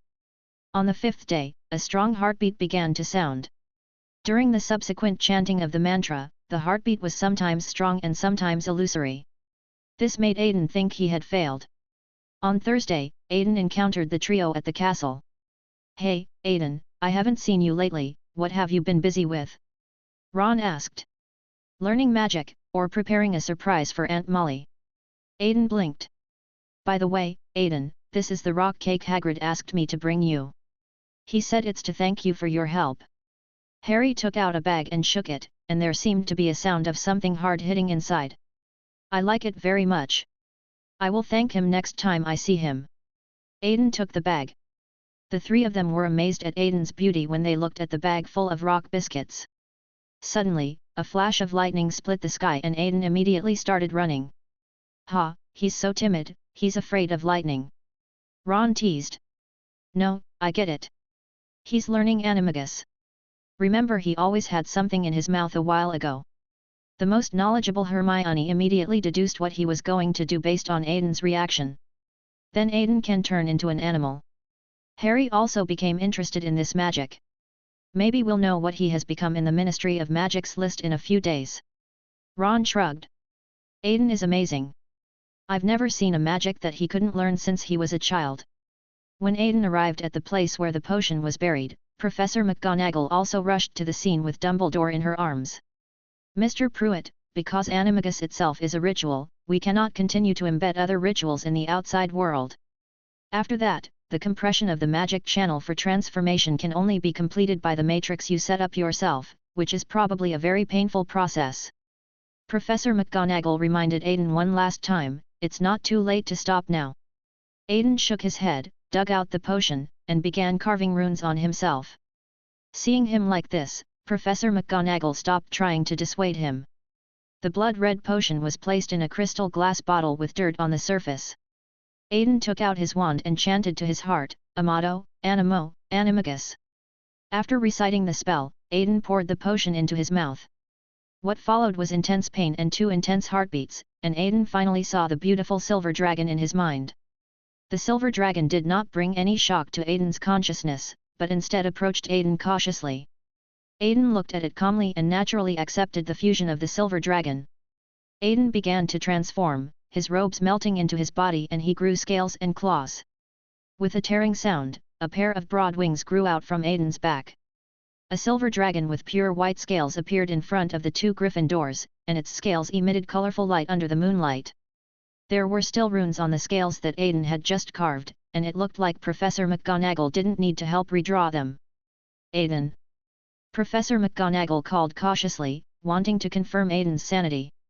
The silver dragon turned around and nodded to Professor McGonagall, and she finally put her mind at ease. The final step is to compress the magical pathways of the magical animals onto the designated organs. Aiden, who has gained enough experience with Professor Lupin, activates the matrix engraved on his body. The runes began to emit a faint magical glow, compressing Aiden's magical pathway inch by inch. This process is extremely painful, as if one's body is being cut into pieces bit by bit and then put back together. It is important that Aiden also stays awake during this process. The whole process lasted about an hour. The magic channel was completely compressed into the dragon horn, and Aiden transformed back into a human body. He didn't care that he was covered in mud and just lay on the ground, gasping for breath. "Merlin, I have actually witnessed a breakthrough in transfiguration in my lifetime." Professor McGonagall was very excited. "Professor, would you like to try it?" Aiden looked at Dumbledore. Dumbledore and Professor McGonagall shook their heads in unison. Chapter 180. Aiden changed back to human form. "I don't know why, but I feel very comfortable with the appearance of a dragon." Professor McGonagall stared at Aiden with a stern look. "It seems that you are too tired. You need to rest. The new paper should help you get rid of the influence of dragon consciousness." Professor McGonagall assigned the tasks with ease, and Aiden already had a painful understanding of the future. After saying that, she turned and left, and Dumbledore came up and patted Aiden on the shoulder. "Why did you bother her for no reason?" Dumbledore teased Aiden. Aiden choked. Then, Aiden started his journey to become a hard worker, and an interesting thing happened in Gryffindor. The big black dog successfully won the heart of Lotta's new little sister. Crookshank's focus during this period was on catching mice with the big black dog. This made Lotta, who lost her younger sister, complain to Aiden. Unfortunately, Aiden was so absorbed in his heavy paperwork that he had no time to pay attention to her, which made the kitten angry for a while. On Friday, the 2 furries cooperated as usual.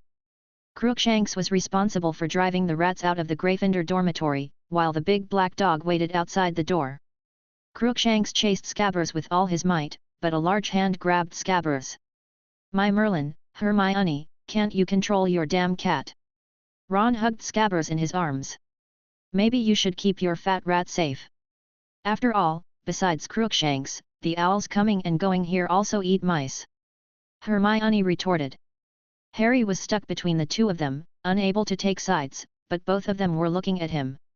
"Well, I think everyone should take good care of their own pets." The young savior experienced the Shura field for the first time. Humph. The peaceful days passed one by one, until Aiden knocked on Professor McGonagall's door again with a thick piece of parchment. "Well, the argument is very detailed and the logic is very rigorous, but do you really want to reveal Pruitt's secret?" Professor McGonagall was referring to the fact that Aiden had written about Pruitt's research on the transfiguration of magical creatures in his paper. "Professor, exploring this level of transfiguration cannot be accomplished in one generation. If they use generational accumulation to complete this transformation, they will never be able to surpass Pruitt." Aiden smiled confidently. "So?" Professor McGonagall raised an eyebrow. "So, the real purpose of making this information public is to allow a small number of geniuses to be inspired, so that more and better magic can be produced. Why don't you go back to school and teach transfiguration?" Professor McGonagall has already begun to imagine a bright future. When she becomes the principal, she will throw things to Aiden immediately. I'll consider it." Aiden lowered his head.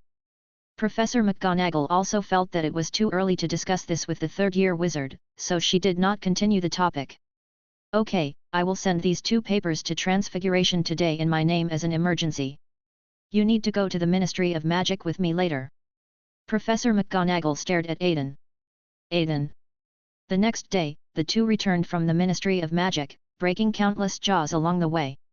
At the same time, Transfiguration Today also released 2 of Aiden's papers, and corresponding to them was the new front page of the Daily Prophet. A huge storm of public opinion swept in, but fortunately the Dementors kept it outside the school. "Oh my god, Aiden, you actually completed the transformation of a magical creature!"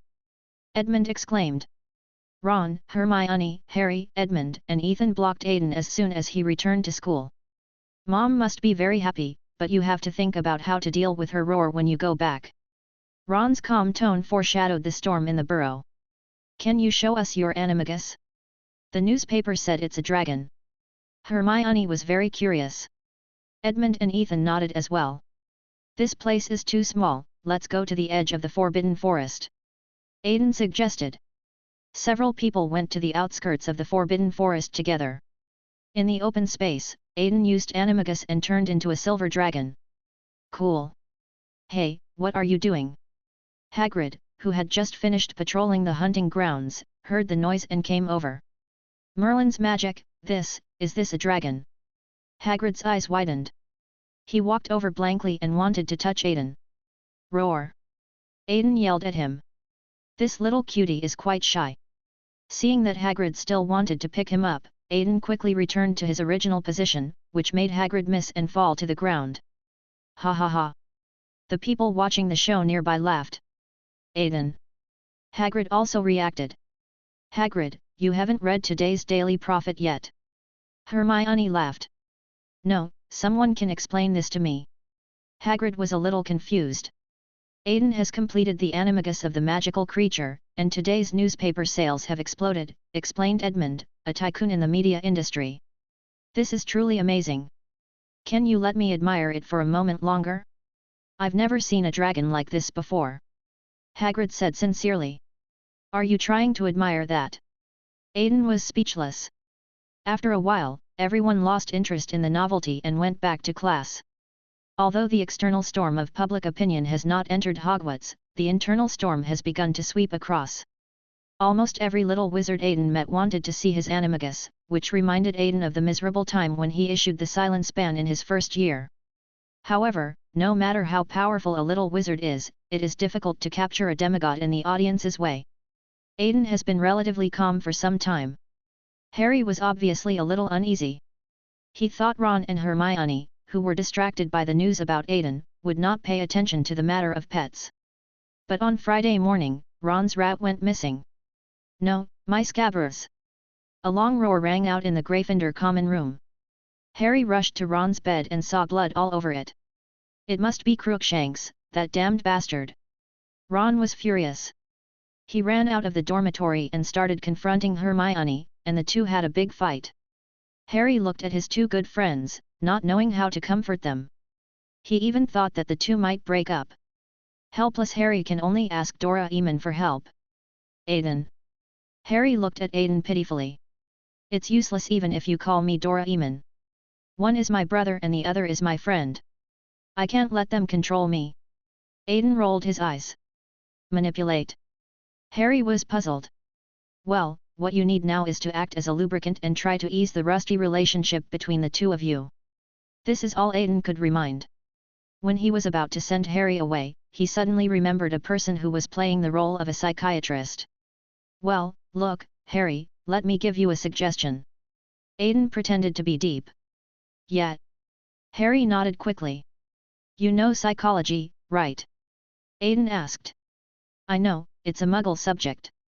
Harry thought for a moment and remembered that he seemed to have heard Vernon say that he wanted Dudley to learn this. Miss Arthur Greengrass of Slytherin seems to know a lot about this. I recommend you seek her help. Aiden said seriously. Okay, I'll go right away. For the sake of his two good friends, Harry was willing to risk everything and was ready to seek help from the Slytherin whom he hated the most. Aiden silently made the sign of the cross for Harry as he watched the young man gather his courage and walk towards the Slytherin table.